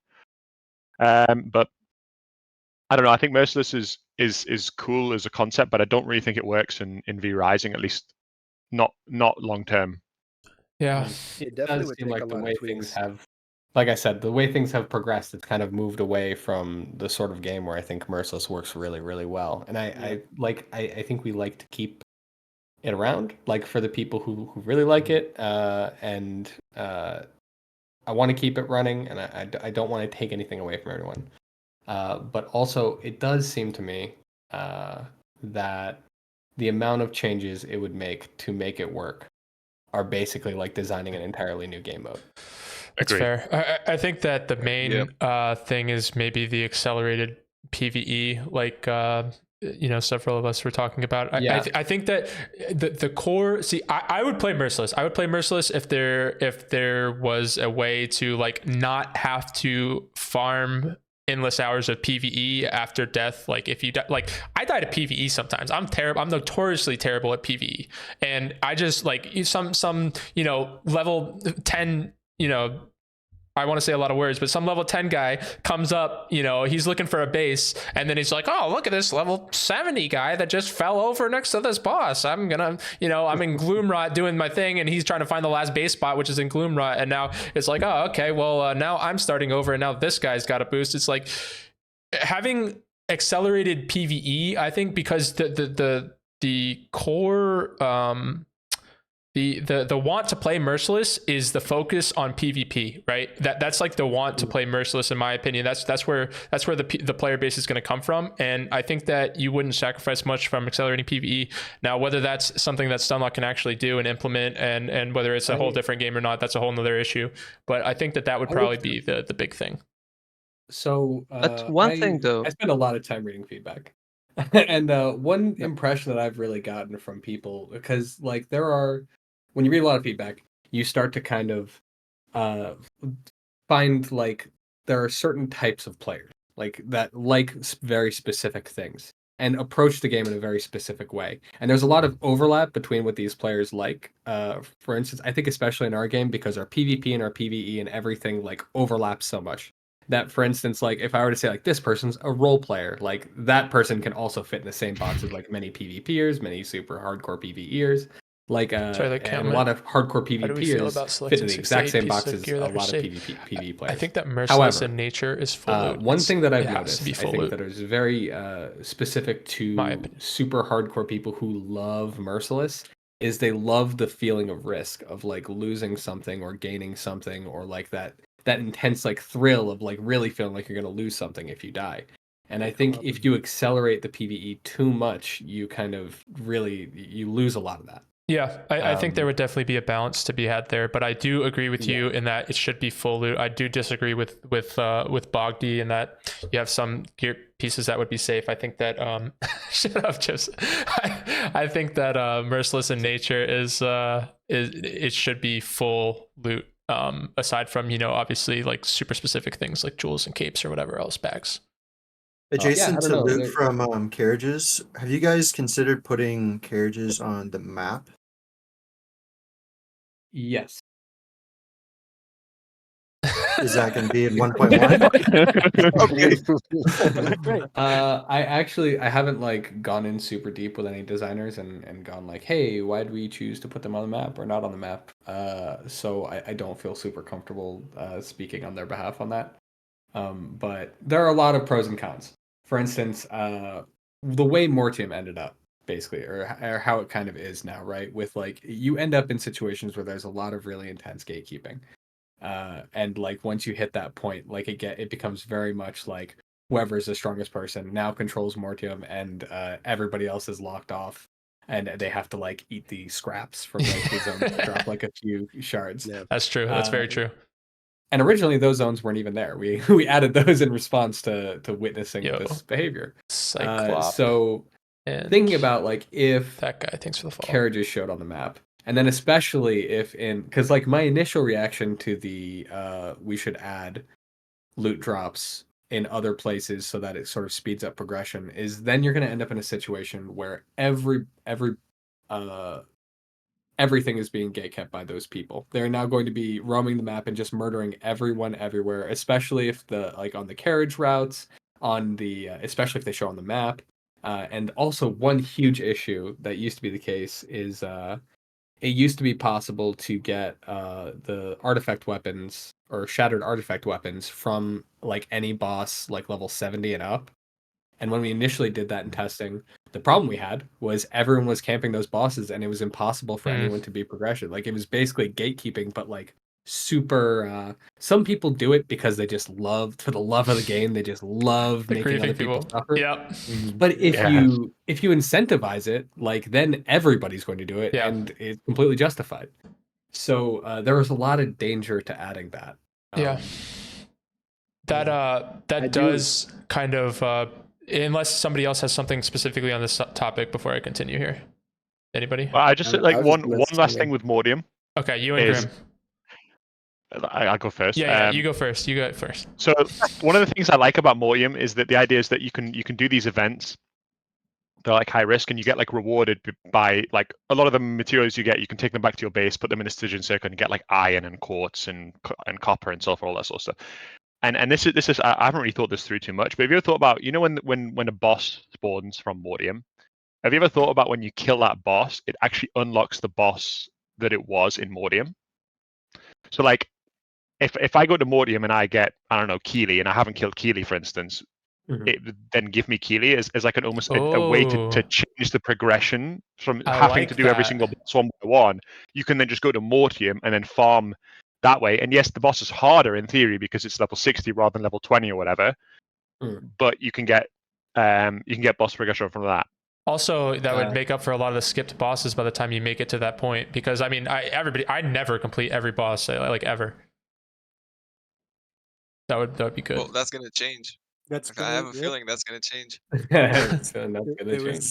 was somewhat revealed. It was revealed. Is there, if we do that though, is there a potential case for abuse? Because a big problem we had like all throughout Gloomrot were people coming onto servers to team getting fed in-game gear, fed in-game stuff, and then kind of like snowballing for like same day type of content for raiding. So is there a case where people would come into servers, do that strat where they just camp out rifts, get all their bosses, get all their gear, whatever, and then they're ready to fight? I mean, it wouldn't necessarily be faster though, right? Because No, you'd it be definitely kind wouldn't of be relying faster. on RNG to, Yeah, it'd technically true. be faster to do just go to Farbane, just like nuke through all the tier 1 bosses. Like it's not a every pain, boss but it really. would be faster. That's a fair. It would. Yeah, that's fair. I think it would create some very niche strats. Gives a strat. I mean, I'm not sure. A niche strat. I'm not. Skip laundry, farm mats. Yeah, just never kill Keely until the end of the game. Yeah. Without talking to any designers about it and thus being unable to speak for them, essentially, I my initial reaction is that it seems like an inefficient thing to add, kind of like I'm not sure what problems it would cause, and it would solve only maybe a very niche issue. So Yeah. Yeah, that's fair enough. maybe probably not. I think the only person it would affect was me. So Yeah. I have an idea of what I want to do, and that The would be part of it. speedrunners. It would help the speedrunners maybe speedrun better, and which would be Yeah. problematic to Because the Timmies. Not because it's like terrible the Timmy, idea but- is I want to accelerate my progression, but do it in a way that causes risk, right? So I go to the Mortium events to get bosses and to get loot, but then there's always the risk that I can get ran down by like 15 clans, right? I think also like I feel like I would be hesitant to add more reasons for people to monopolize Mortium. Yeah, that's fair enough as well. Okay. Next topic.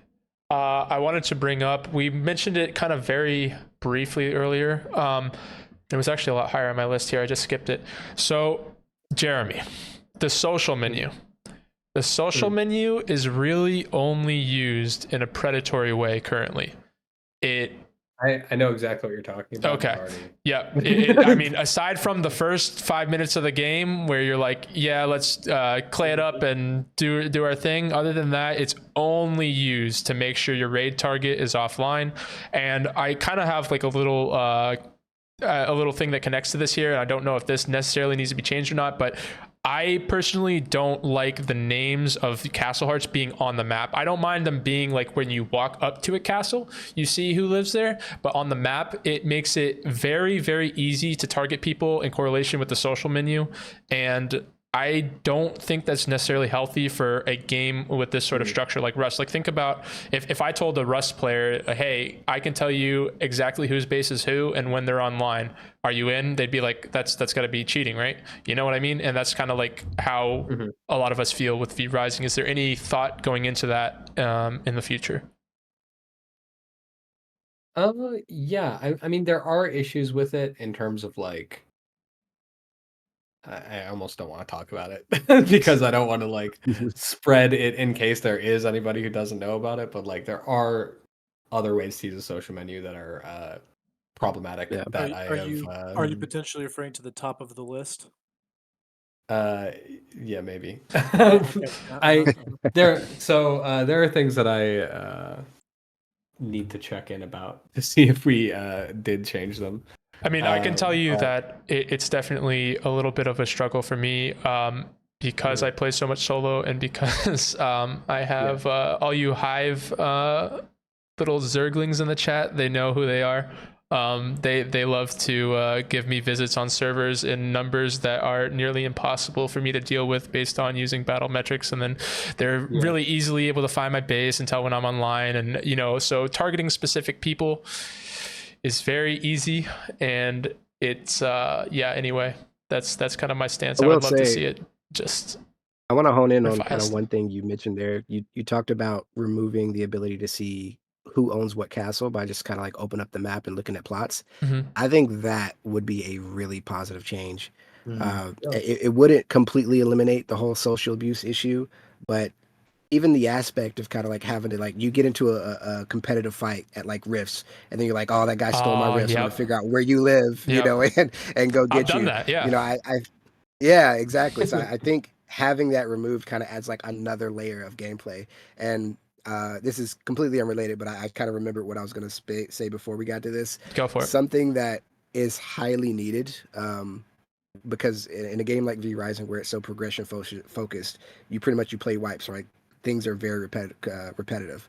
So when we're talking about adding things like carriages to the maps, I don't think that's a good change, because when you get that random encounter where you're like running towards Wolf and you see a carriage, or you're in Dunley and you just have a carriage pop up, that element of spontaneity or like just random encounter, it feels really good. Because it changes the experience, right? So I feel like that's something that should stay, and I think taking the names away from plots adds another layer of kind of like mystique to the gameplay experience. Mm-hmm. Yeah, emerging gameplay is kind of what V Rising does best. Yep. Yeah, I think I think that is a pretty good point. There are things about like the social aspects of the game, like for instance, like we never added a way for you to change your name in game that like you have access to. We actually recently added, I think we the ability for like an admin command to rename people because it's just nice to have for admins. But for players, we didn't really want them to be able to like delete their vampire and start a new one with a different name on a server, because we don't want people to. We want your reputation to matter, like on the server. Like if you go around, you do a bunch of messed up stuff, we want you to pay the social price for it, basically. And I think showing your name on Castle Hearts is part of that. Like if somebody raids you, you should be able to raid them back, right? But it is possible that the way things have ended up have not been, more negatives than positives. So I don't know, something worth bringing up to the team, I think. Yeah. and Again, I don't do wanna necessarily think it's clarify- bad. Sorry, go ahead, Grim. Yeah. No, I was just gonna say I do want to clarify. I think viewing, like if you're in front of a castle, you Yes, should still okay, be that's able what to I was mouse gonna say. over and see who's there. But just from opening the map, you should not be able to go plot to plot and be like, where do you live? Like you should have to actually go and find that castle, like Yeah. put in the effort. I think that would be really interesting to see in V Rising. Yeah. Yeah. Also, I really can't stress enough. I love getting all the feedback, and I sorry, I'm dying. Rip. Okay, I'm alive. Don't die on us, Oh, Jeremy. Oh, sorry. I love getting all the feedback, and I just want to be like really clear, because I don't want to get like your hopes up, because it's like 2 weeks out from the patch. There's like not going to be Yeah. a lot Right. of, We do the- understand Yeah, that. definitely. Okay. There are some of these changes that are like mostly numerical that might that might be able to happen. But That I'm and not just totally delete sure the about that. social menu. We're very focused on just delete it. There are some things about the social menu that I think like having people available on the social menu to be able to like mute them and have like an easy way to like do that sort of stuff, I think is important. Yeah. But so like if we did something like that, I think maybe a good way to do that is to instead have on that thing have, because like we need it to be intuitive for players to understand that they can mute people and can like turn off their voice chat, stuff like that. So it might be, maybe we could have something on that menu like it's just a box that like you type in a name, and if you know their name, you can type it in the box and it'll mute them or something. Yeah. Or like but then like, Oh no, and this then gonna be this gonna be the character. Yeah, I was meta. just thinking that. oh yeah, then you're just gonna sit there and writing in, and then it gives you no feedback. No, exactly, Which- exactly. I was just that'd about be to say awful. that. If it gives you no feedback, then it would be fine. It would be good, because like if it still works, but it doesn't give you any feedback as to whether you picked the right server to stream snipe or hunt down some like somebody specific, then like okay, it's good, because it'll still mute them, or it'll still send them a clan invite or whatever the case may be. But you just won't know that on the other end, which would be very, very good and helpful, because I don't know. I think that might be bad in almost every occasion, which like in every circumstance in which someone is not specifically trying to abuse it, it's extremely bad to have a bunch of things that give you no feedback. yeah, I mean, in terms that's of just, fair. like but like if it was just kind of understood that if you like type in someone to mute, it mutes them whether they're online or not, and an invite is sent whether they're online. Like you being able to tell that a person with this name is on the server might be kind of unavoidable. But Whether they're online or not, yeah, that would be better. yeah, whether online or not, I think is Yeah. the thing you want to try to protect against. I agree. I think that would be There good. is one thing. Yeah. There is one thing about this social menu that's going on, and probably has been a thing since even before Gloomrod. I'm not even sure, but there's one way that people can make sure they stalk you forever and they know who you are, or they at Yeah, least that's have the an thing I was idea. trying not to Yeah, mention. yeah, that's what we Yeah. don't want to mention. Yeah, don't. Okay, I got you. So Yeah, yeah. I'm glad you know about it. I'm glad you know Yeah. about it. It's one Yeah, of the it's main issues of something the social tab. I have talked to our tech team about it. Yeah. The intent was to change it, I believe. I'm not sure if it was in 1.1 yet, but we'll check in about it again. That is one thing I would really like to push to change because I think it's extremely problematic, and I don't like there being any way to exploit our game to Well, do Pretty things sure like there's a that. it just tutorial in the Hive Discord for how to do that to me. no, listen, it just defeats the whole purpose of you trying to go undercover. Because sometimes Yeah. you don't wanna gather too much unwanted attention, you know? Especially like if you're an unknown player, it gets more problematic, especially for Civil when he's streaming, for example. So Yeah, I mean, I so think it should yeah, just be like, I think you should just it should just be tied to server, right? Like you shouldn't. It shouldn't. exactly. Yeah. Yeah. Mhm. Yeah, none of my clan ever uses our names Yeah, anymore. exactly. I It's was always gonna just like mention that as a random. caveat to it. Like nobody ever uses their real names unless like I don't know. In my case, I do because I get people that come into the stream. They're like, "Hey, I'm in the server with you," yada yada yada. And that's like I don't want to sacrifice the potential to grow my community and interact with these people just to use a fake name. But that's what I should be doing if I want to avoid like all the people who are trying to use it in a Yeah. predatory way. But The that malicious being way. said, I have maybe like 10 more minutes. Okay, crap. Alright. Treasury room. Treasury room, is that what we want to talk about? Yeah. I'll go to that. Let's get something for everybody. Okay. Why don't you True. talk about what you want to talk about there then, Timmy? What specifically Oh, what that did was you? on my list. I just saw the list and saw that. So it says treasury room and stables functionality. I was going down the list. Yep. Okay. So then, as a general question here, Jeremy, we'll pose to you. Could you maybe talk about the treasury room and stable functionality as far as you are allowed to without? Yeah, I'm super happy we're adding the treasury. It was something that people every time I post a blog or anything ever, we get like 15 comments. They're like, "I don't care. Are you adding craft from chat?" And I'm like, "We are, but I can't say it." And I'm glad I could finally say it. We are adding it, and I think we found a way to add it to the game that feels like it belongs in the game. Like we never want to. The thing is, like, we do think the inventory management part of the game is important. We think it's important. Like, the game is about crafting stuff. Like, a lot of it, so much of it is just you getting stuff and then putting it together and then you craft the thing. And there is, like, I know a lot of people don't necessarily feel this way, but there is something you really lose if all you do is you get the stuff, you don't even look at the stuff, you walk in your place, you mass dump it into a chest, and then you go and you do other stuff. Actually interacting with the items that you're like getting and making, and the feeling of being like, I did that, and having it, the feeling of actually having it is important.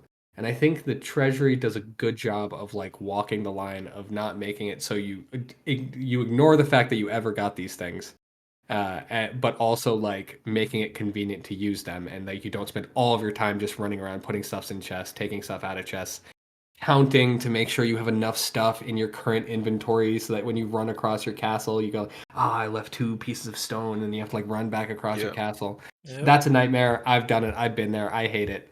I'm so glad we did it in a way that it's like, okay, you have a room that is like a vault, that is the place in your castle where you keep your stuff, which is how castles work. So it just makes sense. Yeah. It feels good. I love it. It fits the fiction. And in addition to that, we've also added routing, which is like it's called redistribution, the redistributor engine. It's like a thing that then allows you to later on, after you've killed Black Brute, you get the ability to essentially like make an engine that allows you to connect crafting stations to chests and other crafting stations, so that you can then like move your items from one station to another, and then without having to like do it all manually. And then it'll put stuff back in your chest for you, so you don't have to run back and put everything back. So, but it's all That's one of something the you set up. So, because that's one of the things in Rust that I really enjoy, right? Is that when you start Rust, you start your playthrough, you just dump in everything in random chests, and then when you progress through, you get more and more electrical equipment. like I always do it on my wipes. I always create this like system where you have a dump chest, and then it pumps all the stuff into the right chest, and that sort of shit's so much fun to do because then it's almost like a pseudo character progression type thing, right? You start off with all your shitty chests that are all messy, and then you progress. You're getting and in V Rising you're getting the better chests, right? And then eventually you get to the point where now you can just dump your like you have all these redistribution engines, so you don't need to manage them as much. But it's not just done for you by magic. You have to set it up, which I think is the is the fun part of it. Yeah, it gives you the feeling of like you're actually managing your castle, and the idea is it should be like you should have to interact with it in some way, and it should give you some sort of satisfaction when you do it too. It shouldn't it shouldn't be an inconvenience for its inconvenience sakes. It should actually feel good when you do it. So we're trying to make something feel. We're still messing with it. We're still trying to like get it perfect. But yeah, the idea is unlocking quality of life things as you go along, like we talked about earlier. Like you unlocking things that remove inconveniences that you had earlier on, and you get that feeling of like I'm the dude now. I now have a huge castle that like half operates itself like that. I think it's great. I'm so glad we're adding it. Hell yeah. I think like especially because like progression just gradually adds like more and more layers you have to think about. It's nice to then have the sort of progress in making things more automated to go along, like so you don't have to think about all these extra things being added on so much because you've got this good quality of life to help balance it out. It's exactly. Really nice. Also, I want to mention for anyone listening, because I've seen some people like questioning this, like when do you unlock treasury floors? I'm pretty sure you unlock it like mid to late Farbane. So you don't have it immediately, but you definitely get it way before Gloomrot. So I know if people were like half listening, they'd be like, "Oh, you unlocked it at Gloomrot? That's so late." No. You get the treasury floor part. It's the redistributor engine that you get later. Yep. Last top. Oh, does somebody else? Sorry, real quick. So Jeremy, what about a vampire Roomba so that we can go ahead and get little spots to have servants farm our own vermin nests, and then a Roomba sucks it up and puts in a chest? Thank you very much. I actually had a really funny idea earlier because I was watching someone's someone's video of going over the Sholo queue. Like she always goes so intensely over our stuff, and I love watching it because the speculation is hilarious. One thing she was saying was like looking in the DLC, the like pillows that were all over the ground. She was like, "Are these like? Do you have to place these, or are these like automatically generated?" And that idea is so funny to me. That like you're like auto generating like your servants like left a bunch of shit laying around and you didn't clean up after themselves. You get home, you're like, I was "Who like, left all this that's shit so on the great. floor?" You need to get a servant that then cleans up after your other servants. Was it so you, funny if Grayson? accumulated. Like shoving his face in it. Anyway, all right. Last topic here that I see that's like actually of some bit of importance that I wanted to talk about before you go, Jeremy. We saw from Gloomrot to 1.0, we saw the one hotbar slot taken away, and of course that was due to the need for controller support, and a lot of people also think that it may have been part of the skill gap, being able to shorten that maybe a little bit for newer players to have a more fun experience and not just get dunked on by all the more experienced players. As far as going into the future here past 1.1, is there a method as far as stunlock is concerned to decrease the skill gap? We saw a lot of stats versus skill in the in-game of 1.0, and I'm curious as to whether we were trying to lengthen, decrease, or anything in between the skill gap, keep it the same for the future between more experienced players and less experienced players, new players coming into the game. I don't think we have like anything we're doing specifically to target like lowering or lengthening the skill gap. I mean, I think it kind of is what it is at this point. Like anything that we would do to like put our thumb on that scale, I think would be kind of it feels like not really our role. You know what I mean? Like if we were to do that, I think it was something we should have done before 1.0. But now that we're in 1.0 and the game has been out for this long, I think it would be kind of inappropriate for us to go like, okay, now it's time to make you guys worse at the game and you guys better at the game. Like that feels like kind Yeah, of. there's nothing you could do about like that wouldn't be controversial. Like you'd always be Yeah. upsetting someone no matter what you do. Oh, yeah. So Yeah, like we bit know that lose-lose. there's the infinite battle going on between should we lower the amount of like weapons that can go on the bar. And Please. to be clear, Yeah, we let's have keep no it wrong. intention of doing No. that. It would be it's if we were going to do that, we probably should have done it already. Yeah, it At would this point, definitely it- alienate Jeremy. a lot of the more experienced players. You need to understand most of the arena players, well, the sweaty PvP players as we're being called, we're at this point where up until 1.0 it was kind of easy to kind of have all the weapons in your bar, more or less. Then came 1.0 and you guys introduced whip and we had the uh what was it? Not only whip. Pistols. Anyway, Longbow. Longbow. Longbow. longbow. Yes, there you go, Oh, longbow. at So 1.0, then we had sorry. to Mm-hmm. Yeah, 1.0. And then we had 8 slots for more weapons. So our Yeah. brains were like, well, no way we're gonna be able to handle all of the weapons now. 1.1 comes around in a few weeks, and it's gonna be like, 14 weapons. okay, now we have three more weapons, and we still have eight slots in our bar. Mm. So right now we have to accept the fact that we're gonna have to let go of of many weapons. Mhm. And we're like what we're saying, what the request is for the PvP players is, could we maybe have, I don't know, because in raiding especially, there's this case where you always have to swap. You have like major bombs, but you already have 8 weapons on your bar, so now you have to tab in, swap one of your weapons for the major bombs, and then actually use them. And having to do that back and forth is very, I don't know. It breaks the flow of the gameplay a lot. So And that's our because issue. because of that, Lowering. there's a lot of macro players. They are using macro for the inventory spot. Yeah, that No, also no kind comments. of No promotes.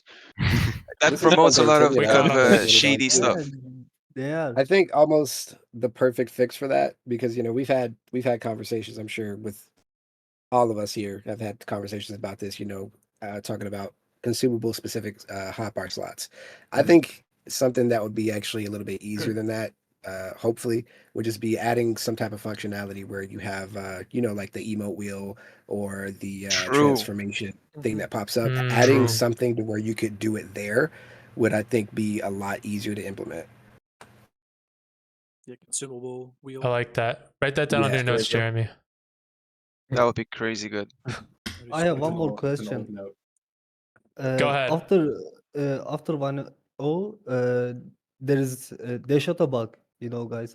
It's really cringe, and if I missed the shota, I'm losing my motivation to play game. It's really bad. I don't know. Do you have any plan to fix that? You're talking about the veil auto bug? Is that what you're talking about? Yeah. Yeah. So I think it's specifically with the spear. I don't know if it's with another weapon. I think the spear is the only one that attacks quick enough after the veil to actually trigger the bug, Jeremy. But the bug he's referring to is after you veil and then you quickly auto with the spear, it follows your WASD instead of your mouse direction if it's too quick after the veil, and it's really frustrating because now you sacrifice that really important auto that was empowered and you can't get it back. Yeah, especially with Blood Dash. Wait, I remember this. I remember going really into this a long time ago. And if I remember correctly, this is a visual bug. No. So it No, was no, a no. visual bug in Gloomrot, but in Mhm. 1.0 it I'm became an thinking about actual bug. So the spear, when you auto with it, which like he's talking about, it does have the quickest attack speed. So if you're in melee range after you veil, it is the easiest weapon to actually hit your auto with. But if you're too quick, it will actually bug, and the direction of the spear will go towards your WASD instead of towards your mouse direction, and cause you to miss that empowered auto with your veil. So like he's talking about with your blood dash, you won't get the heal back. With any of the dashes, you won't get the effect. With the frost, you won't freeze them. It's really detrimental to especially using the spear after the auto, which is the preferred weapon if you're in melee range. Yeah, that makes sense. For some reason, I feel like this was fixed, but Yeah. I will check into it to make sure. because I mean, obviously that's a problem, and if there's a time to fix it, it's now. So One thing is about this is Jeremy, I was in that conversation that you remember like 3 or 2 months ago.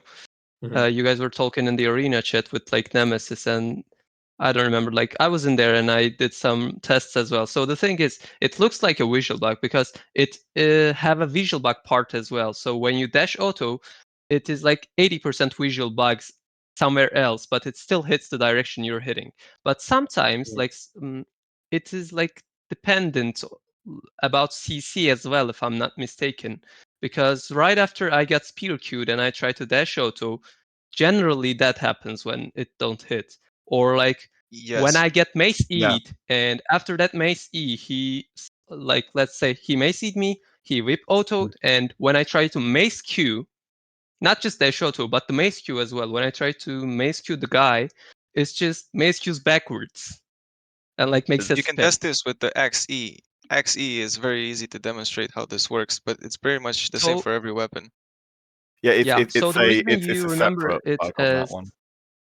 yeah, so the reason you remember it as a visual bug is there's a visual bug part of this, which is like 90% of the bug.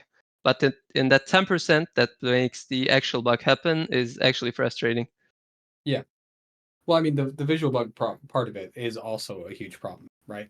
Like, I Yeah. remember when Yeah, we first yeah. talked about it, like having, like, I talked with the designers about this, like, about it, and it was like, hey, it's a visual bug, and I'm like, is it like, with it just being a visual bug, how much of a problem is it? And they're like, Yeah, yeah, right. it's I still was a just huge thinking problem that because same thing like the actually. visual feedback is extremely important. So it's not that it being a visual bug means like we're like, it's fine. Like it being a visual bug is a huge issue. I was just wondering, like, is it back? Yeah, it's Yeah, it's been Yeah. in 1.0 through the duration, and I don't know if it's connected to the CC, but they are like a go-to that I like to use is if you're getting spear queued, you come out of it in a greatsword queue. It's hard to see the greatsword queue coming, but Yeah. you know, so like in V Rising, if you hold an ability while you're getting CC'd or while you actually can't use that ability, it will enact the ability as soon as you can, right? So while you're getting, I don't know if it's just spear queued or if it's CC'd another way. I think Verdalt was talking about if it's you get maced, so it should be like it will hold a direction from like where your input no longer is when you're actually trying to enact the skill. So like I see myself getting spear queued at the beginning. I am holding greatsword queue, but it's like holding an old directional for it, and then that's the directional it enacts. I know exactly what you're talking about. And I don't know if that's connected to the spear veil auto bug, which is also, like I said, very detrimental to PvP in the game. But All right. yeah. I will say this: if there's anybody listening, anybody out there and I know you're there, that are in the beta and can take like a video of this and a detailed explanation of what's happening and send it to me or post it on the beta bug report forum that we have, and then I can copy it in and make sure something gets done about it immediately. Please do that. I already have like 10 anybody who's clips of it. listening. I'll send it to you. I already got like 10 clips of it. Oh my There god, we he's in go. the beta. There we go. Get him. All right. Everybody ask Regulus for an invite. He's got one. Actually, it's Chrysandria. He's got it. Yeah. I do have to go. Like, He's got the because, goods. Yeah. Go, Jeremy. Go, I'm Jeremy. overtime. Thank you for tuning in. Jeremy. Appreciate Listen, it. one last thing, please. Oh God. Yeah, Jeremy, last one minute. last thing. If there's one last thing Listen. you guys have to say, I got. Yes, I can take a please. second. It's What's the last thing. For me, it's very Yeah. important. Please make it so we're not forced to automatically take all our consumables in our hotkey, in our hotbar. Please make it so it only does that, behaves that way once our bag is full, because so many times You start trying to auto somebody with a flower. Yes, Yeah. no, it's crazy. Yeah. It's because all of the Yeah. consumables in the game, they go straight into your keys. Yeah. Yeah, this is hard really when you're used to having a full hotbar slot. Yeah. Let's say you're farming, you pick up like an unsullied heart. All of a sudden you go to Reaper queue, you don't have one, and you just start drinking a heart Eat mid a heart, combat. It yeah. feels That's why really bad. if you're smart, you just put like wood in those slots. So when you pick up Yes, I consumables, do you that. don't go. Yeah, I do that too. Exactly. But That's it's a called the chips crazy are way strap, by to. the way. Yeah. No, I had to learn it the wrong way. The amount of times I have, let's say, left alt on as a key, same as chips, I'm pretty sure. So that's the key that we mostly worry about, because we alt tab and we hit a rat that's on my alt key, and I just waste my 100% blood by This has eating a happened rat to or me a so heart. many times. Yes. Specifically if I die and then pick up stuff afterwards. But wait, Yeah. I always thought that happened if you don't have full bars. No. That only happens with the Yeah, yeah. standard items, and it should behave the same with all of the If items. your hotbar isn't filled out and you pick up hearts, seeds, potions, I can't think of anything else, but any placeable, consumable, anything else, it'll just drop into those slots before it drops into your actual inventory bag. Yeah, Which- I agree that is super annoying. Yeah. And I'll see if we can. This is why it was the last thing, because it's just like a quality of life it's a that slam dunk. everybody would love. Yep. Yeah. All right, guys. Okay, Let's let great. Jeremy go. Thank you Yeah, so much, Jeremy, for thank tuning you, in. guys. We may be doing another one of these in the Thank you. future. This I have turned 10 out. more questions for you, Jeremy, before you go. Guys, DM Jeremy Got all your him. questions. No, just kidding. Don't do that. Jeremy, I'll catch you later. Thanks for tuning in.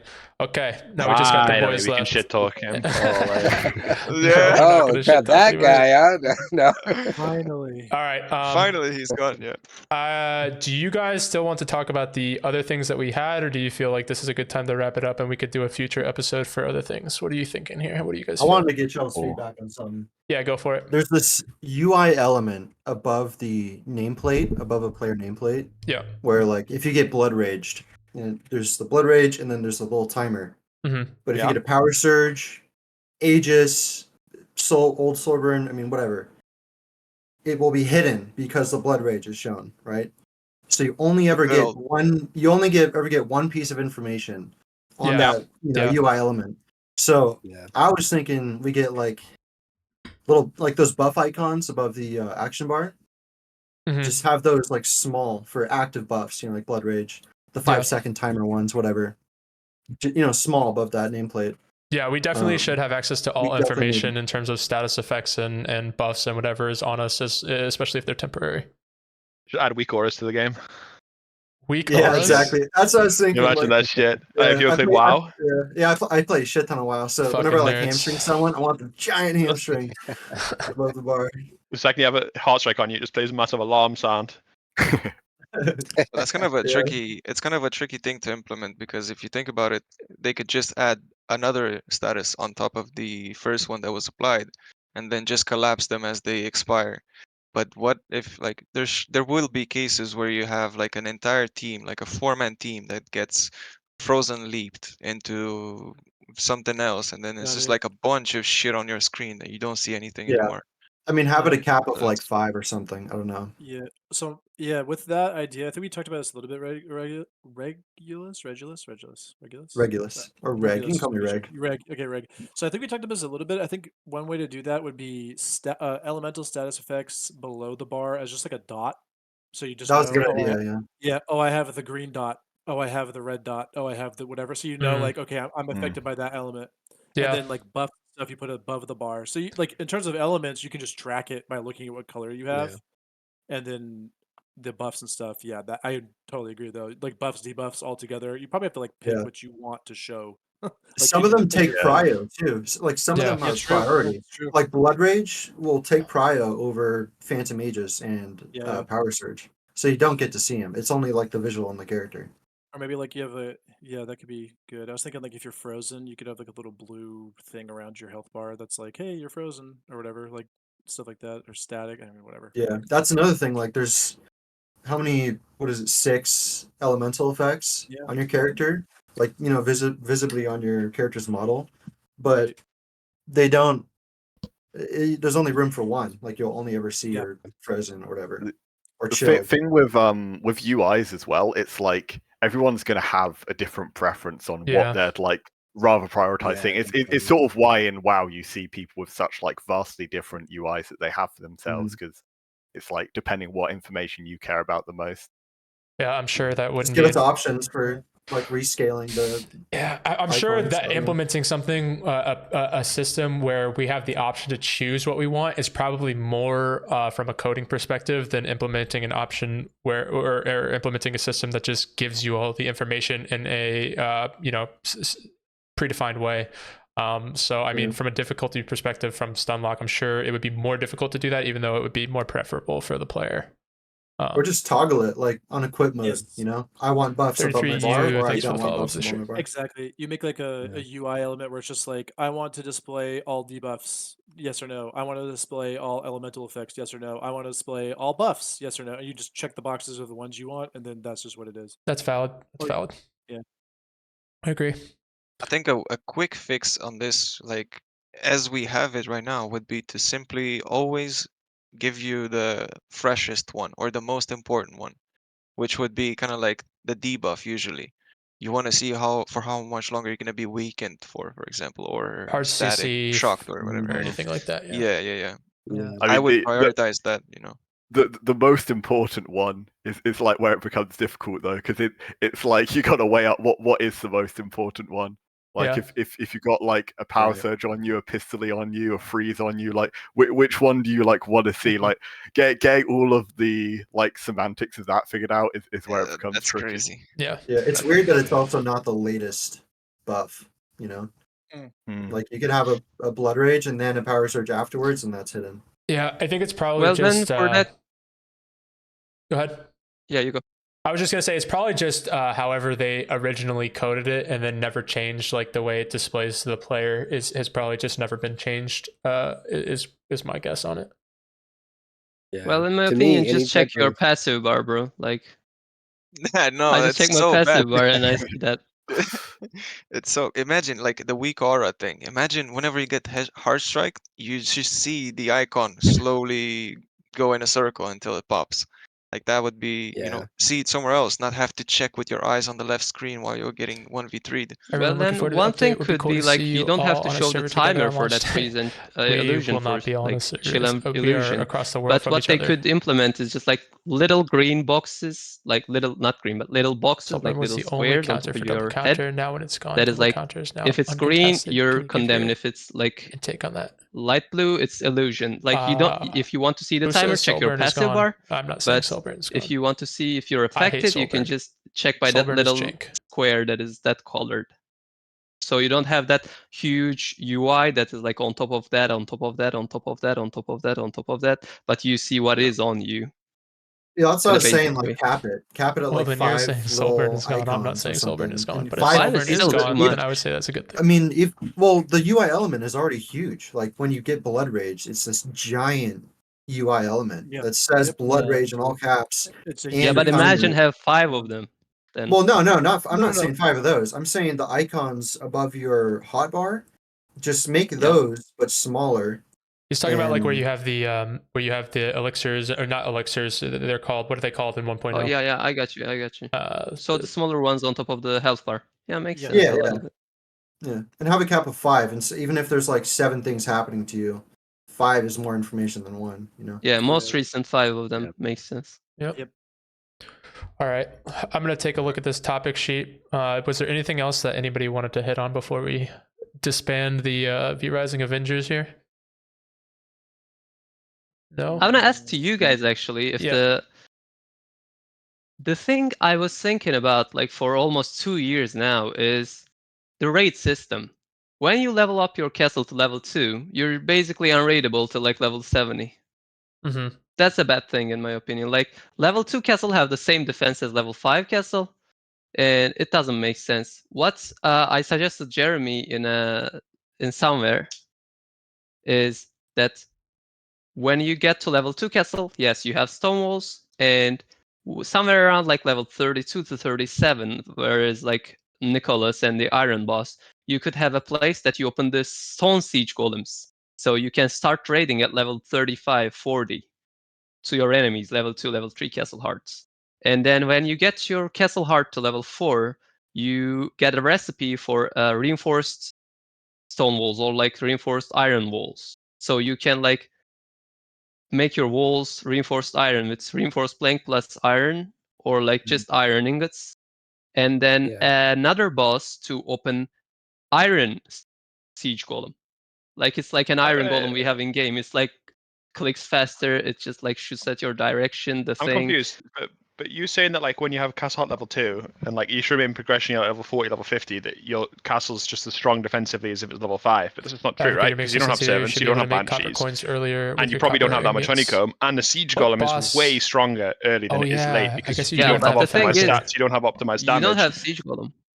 Yeah, you don't No, have but you Seagull get on siege full, golem pretty early though, right? You get siege Yeah, golem siege like you golem do not 50. get her having any fair scaling pretty subplayers easy. with No, you iron. Like you cannot. can't You like guys like only sure have to sure you defend can't against raid till you get golems. golem, Yeah. but when you get golem at like a level 60 raid attack versus level 60 raid defense, honestly the attackers have more of an advantage, to be honest, because Yeah, the yeah. chances are that On the that castle that case, you yes. built is super. It's generally not going to be optimized. It's not going to have servants and shit. I think But what you're what the hitting thing at. about it is like, this. Let me say this. Where you upgrade your castle to level 2 at level 20, it's just leather and copper, and by level 55, you're untouchable. Like it's whole 40 levels, like almost like 1/3 of the game. You're just untouchable, literally. What were you gonna say, Grim? Like in Rust, for example, you Uh, can just Molotov raid someone with a wooden door Yeah, before they I was gonna swap to say the metal core door. issue of what you're hitting on, I think, is that we need progressional rating systems Yeah. in the game, and like, the Yeah, fact that yeah. you go just from wood to stone, and and then it's just stone Yeah. the rest of the gameplay is what needs to be adjusted. Yeah. Yeah, I would yeah, the wholeheartedly agree. reinforced iron wall and iron golem would just fix the issue, in my opinion. And it would be more fun as well. Like imagine, make the iron siege golems a little bit harder to farm compared to stone siege ones. Yeah. And iron siege golem can deal damage to iron walls and and of course the stone walls. But the stone can only deal damage to stone walls, not the iron walls. I mean, So the basically. person, Go ahead. Sorry. so the person that want to raid have to make iron siege golems, and person who wants to defend could choose like, should I reinforce all of my base with iron or just like the first 2 layers so they cannot breach me without iron siege golems? Yeah, I mean, basically, And kind this of. adds another. Yeah. Go ahead. No, I you got it. will go. I was gonna say basically kind of like, Rust, where you have progressively more expensive and more effective ways to raid people, and also different ways to raid people, whether it's a timed explosive that one person can throw, or some, I don't know, some servers have like freaking catapults and shit now that I've seen, and you have rockets and everything. There should be progressive levels of defenses as well as progressive levels of attacking in terms of rating, as far as what you can use and how expensive it is versus how effective it is. Yeah. Right. And that adds another like type of Morris, gameplay thanks for the for follow. like, Welcome to the stream. I'm level 20, I find like someone's just griefing me, like a level 30 is griefing me. Yeah. Again and again and again in my Keeley. And I just can level up to 30 and raid that guy. Because I will have the Stone Siege Golem and this guy will not have reinforced iron walls. And the extra thing is, it would add people that like, do you even build your base before you find 100 worker and you're level 80? Tell me that. No, Do you even I build it? don't build my base before raid window, dude. My base is like, Yeah. I have like the Civil Spectre special. Like, dude, my base looks like complete. It's cancer to like move around in. It's terrible before like raid window, Yeah. and then like 2 hours before raid window, it's the Taj Mahal. Yeah. That's the thing. Like, Boys. you start a server, you make things, you level up. You don't make your castle. I just placed 2x2 sawmill place, like 3x2 or like 4x2 forge flooring, 3x2 tailor floor, and that's all. Like, whole my castle till I'm level 80, like literally. But and That's a if little you bit add this, crazy. if you I add usually- this, you have the people that are grinding have to at least build some part of their castle, at least the entrance, so they're at least a bit secure for like early on raids. Okay, I like your idea, but saying that you can go until level 80 with no castle is kind of crazy, man. Usually by level 60, you would be already raiding as a PvP player. That's when you start raiding around 60s. Yeah. And with that loot, you get so much planks and bricks that you don't have to do anything. You just have to level up and just make the upstairs of your base usually. But Yeah. yeah, I would definitely love to be introduced to the raiding a little bit earlier and not just with minor bombs, because let's be honest, I don't want to grief someone with a wood castle, but I'm so down Yeah. to raid someone with a stone castle. which is just level 40, but I'm 35. Sure, let's bring it on. Let's go. So that's really good. So And let me ask I you guys always this. thought That about Yeah, kind you it. of guys go. You got the names while I'm moving. sorry, Yeah, I go didn't ahead. mean to cut you off there. Go ahead. No, no, go ahead. Go ahead. I was just gonna say that kind of brings me to an interesting topic I want to broach to you guys because like we've had discussions in the general channel of the Discord here about different rating mechanics, and you know like we've talked about like domination form mechanics, like auto turrets, that type of thing. But the issue with all of those is that like anything you create that's autonomous or even for like just a solo rated perspective is going to be abusable by anyone in squads or maybe even just like uh, utilize more than siege golems from a squad perspective because you get that freedom, right? So, what do you think would be a good addition for like additional rating tools? That's an excellent point. I It's a think the only tricky only topic. thing I wish they'd add is some functionalities for EMPs to be used in raids. That would be cool. That Like would be it, whether cool. like I don't know what you'd use them for, but I think the fact that there's EMPs and in theory they're relatively expensive because they take batteries to craft would end up adding like a nice little resource sink. Whereas right now they're completely fucking useless, right? Outside of just getting into Adam, that's the only use they have. AoE So stun the that's the only servants, thing. man. That would be crazy if like an EMP bomb would just AoE stun either the banshees or whatever is caught in But the even range. then, like it AoE, would still wouldn't be better than bombs because just put 2 bombs Yeah, on it just kills the kill them. servants, right? you AoE lock the doors. True. That's what it is. Yeah. Or Yeah, I unlock mean, servant doors. Lock doors. Nope, can't get out. That'd be so insane. What if it was something to where like you set it up and then it prolongs the raid timer, like the either raid timer or the attack timer for the raid? yeah, I don't know. I mean, I was just thinking to add some form of defense as well that EMPs would then counter, but I don't know. Mm. I haven't really thought too much It's about it. tough. That's a really good point that Grim brought up. The fact that things that are more that are going to be effectively used as solo and raiding would then potentially be abused by bigger groups. Like I don't really. That's a tough hurdle. I mean, obviously the key thing that you would just have to make happen is the fact that the golems would be more useful than anything else that you would be using as a solo. But I mean, then you still have the spawn time and everything else, and with all that under consideration, I mean, it and the fact that you know a player in a golem is considerably more vulnerable than a player who's not in a golem. It's just that's definitely a tough tackle, What and I don't what I'm really hearing know. is give golems defensive abilities is what I just heard. Yeah, give golems Well, they have the shield, I'm totally kind of. kidding. I'm totally kidding. Just yeah, golems mistrans. Give make it golems the Mighty mistrans. Morphin Power Ranger Megazord. Yeah. Yeah. Give them Exactly. discharge. Yeah, give them discharge, mistrans. Big T posing golem. Yeah, it's because like I Yeah. would love for there to be all these different type of progressional forms of rating, but anytime I think about it from a defender perspective, even if it's just like a solo or a couple guys, whatever, you do get some type of advantage, like if you're outnumbered by just waiting for one player to get into the golem before Yeah. fighting. Yeah. But if they have some type of tool where they can just like, you know, set something aside and then still be in the fight, that's insanely strong. Yeah, and it would To be really more try. strong for bigger groups. You're right. Right. Okay, wait. Someone in my chat's kind of cooking. Yeah. What about a dome shield? So if you're like EMPs, right? We talked about EMPs. Yeah.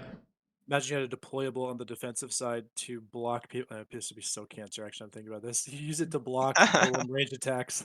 Oh You my have to block gosh. golem range attacks, and you're just like, I'll put this EMP down. So you have to use an EMP to break it. Or sorry, so EMP like so a shield, and I use stairs. an EMP to break it. Stairs, yeah, but not Yeah. usable stairs. Yeah. Yeah, There I you don't go. know about that one. This is actually a tough. I don't know. Maybe the Yeah. answer doesn't lie on the attacking side. Maybe the answer to this or the solution to this issue lies on the defending side in terms of what tools do defenders have in order to make it so that both solo and group rating can happen effectively and fairly for both sides. But I don't really know off the top of my head. I can't think of anything right now that what would kind of equal the playing fields for something that could be useful as a solo and then wouldn't be abusable as a group. This isn't like a solo golem thing, but I was thinking I'm always like the golem dude in my clan, and I was thinking instead of the range attack being like a forward, ground thing, have it be like like you throw a void, like a boulder or something. So that way all the servants or banshees or whatever the hell else is going on during your raid isn't just infinitely blocking your ranged attacks. So you So get to like Yeah. chuck a boulder. I was actually just thinking kind of on that same topic while you were saying that. Like, what if you could have like some sort of siege cannon that you put down a certain distance away from the base or whatever, and then you can fire, like you were talking about, boulders or whatever else sort of projectiles at the base, and it's a thing that you can get in and out of easily. Maybe that's the answer, because with the golems, if you want to get out of it, because obviously you are weaker if you're trying to fight a player inside of a golem than you are outside of a golem. You're going to have to break the golem, fight the player, then get into another golem. What if the answer is not necessarily something solo versus golems, but maybe it's golems that you can get out of? Because I mean, then That's a good idea. then you're taking the fight separately from when you're raiding. If you get out of the golem in an inopportune location, it's still in a place where the defenders can damage it and destroy it. But then you're not as a solo putting yourself at a serious disadvantage by getting into something that's worth X amount of resources and you only brought X amount of, and now you have to get out of it and it's destroyed. And now you're like, okay, well now I have 1/5 of the raid resources that I brought. Should I get in another one? And then maybe I have, you know what I mean? Like, or that method wasn't right. 4/5 because you're down one golem. Anyway, point being, maybe being able to get in and out of the golem would be a good change to raiding. That is I interesting. like that idea. I would say that I don't think it changes much from defenders, right? Because if you're trying to wait until you have a numbers advantage, you would just wait until they push into your choke and then Right. unleash everything on the golem while it's there. Right. But I would say if we did do something like that, we would probably want it to maybe do less damage than the golems that are, that aren't able to be re-entered. That way, like if you're solo raiding, you still have an option, but it doesn't become like something that clans can just kind of like hop in and out of the fight whenever they want to without any sort of consequence.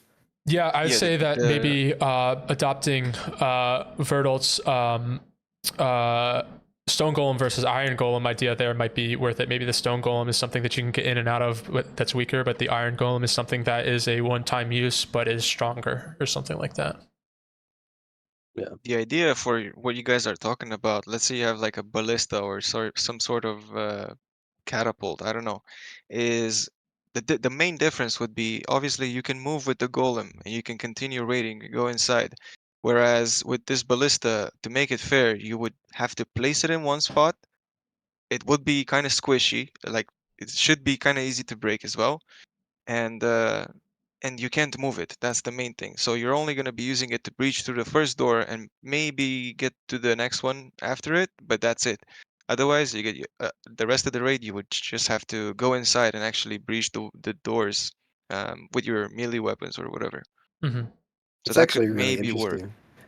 So Yeah. with what you just said, I'm kind of picturing like setting up a cannon somewhere, and then like instead of attacking, say, the initial choke, I'm attacking like a wall. Like let's say it goes up one tier of cliffs or something. Yeah. You get siege on the wall, and then you push into the choke with like already in siege, With trying breach. to damage. And that would that's kind of cool. That would alleviate what know you were what I'm talking about too, imagining? Graham, about how the defenders would be waiting for you to get into the golem to push you out. Now, if it's something that you have set up far away, can't move, you can get out of it once the defenders come out to fight you, and it kind of like levels the playing ground, especially from a solo perspective.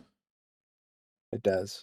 It would have to like arc though, because I'm imagining It some would. chips to strat right now where you have There we the go. Silverlight stack and North Silverlight. Just finish it across Imagine the you map. have you've got the right plot, it's got the plateau in the back. Oh, dude. You just put one on your Yeah. castle and you just freaking breach the other castle for free whenever you want. Yeah. Just jump right down into someone's crafting room. Yeah. Yeah, it would have to be. I mean, it would have to be not placeable on an actual territory property. Like, Yeah. it would have to be placed outside of the actual property. Outside on the street. Yeah. Oh, I Sure. have so On many the road, things to yeah. abuse that, but yeah. I mean, yeah, you could go farm bosses with a fucking ballista, maybe. I mean, there Well, would be that- definitely I'm thinking- things There's that could be certain issues. bases Yeah. I'm saying there's certain bases that have ledges that you just like drop on a ledge. That's somebody is like Yeah. above somebody's base. Yeah, I know and exactly what you're talking about. One of them is my favorite spot Yeah. that I like to use. People used to kill sticks by just placing like a bunch of TNT on the Yeah. bridge. I mean, yeah, Oh, I there would do have to remember be that. Those were good times, dude. some considerations and stuff, but I think that overall, I think that what we just talked about, all in all, is a pretty good start to the being able to raid solo, and also maybe making some edits to group raiding that would make it more enjoyable and fun and fair, without ruining the integrity of it. Yep. Remember the goal Yeah, and I shit. feel sorry for any PvE enjoyer that was expecting us to talk about PvE elements. I think, yeah, we mostly touched on PvP related stuff and topics, I think. I mean, Jeremy's Yeah. done like 100 interviews with people, and it's pretty much exclusively PvE. I mean, kind of players. Not to mention for all of the infinite topics around PvP that we can talk about, the infinite topics that are PvE related span much further. So, it just kind of is what it is. Let's see. Was there anything else you guys wanted to talk about? I have to take I think a mean piss. I think me and Chubba both have to leave. So Yeah. Okay, let's wrap it up, guys. I appreciate you guys all for showing up. We may have to do this again. This was fun, and I had a good time, and I think the chat enjoyed it too. Moving my webcam around to not block anybody every time you guys put your cam on and off. Anyways, thank you all for joining. I'm going to dip out and end my stream now, and I'll see you guys all in 1.1. see you Guys, later. take care. All right. All right. Yeah. Thank you See for you having guys. us, man. Catch you guys later. Oh, that is not what I want to show. That it really matters, but I don't want to dox myself. All right, guys. Thanks for tuning in. This was originally planned to only be a one-time thing. But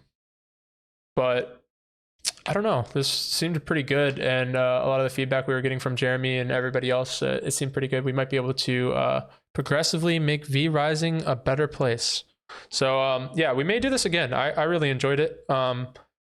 And I'll definitely post about it, let you guys know if we do end up doing it again. We'll probably have more people come on as well, in terms of other creators and whatnot. So I hope you guys all enjoyed. I will be streaming day 1 of 1.1, February 28th. I will be starting again on my solo versus official duo server grind.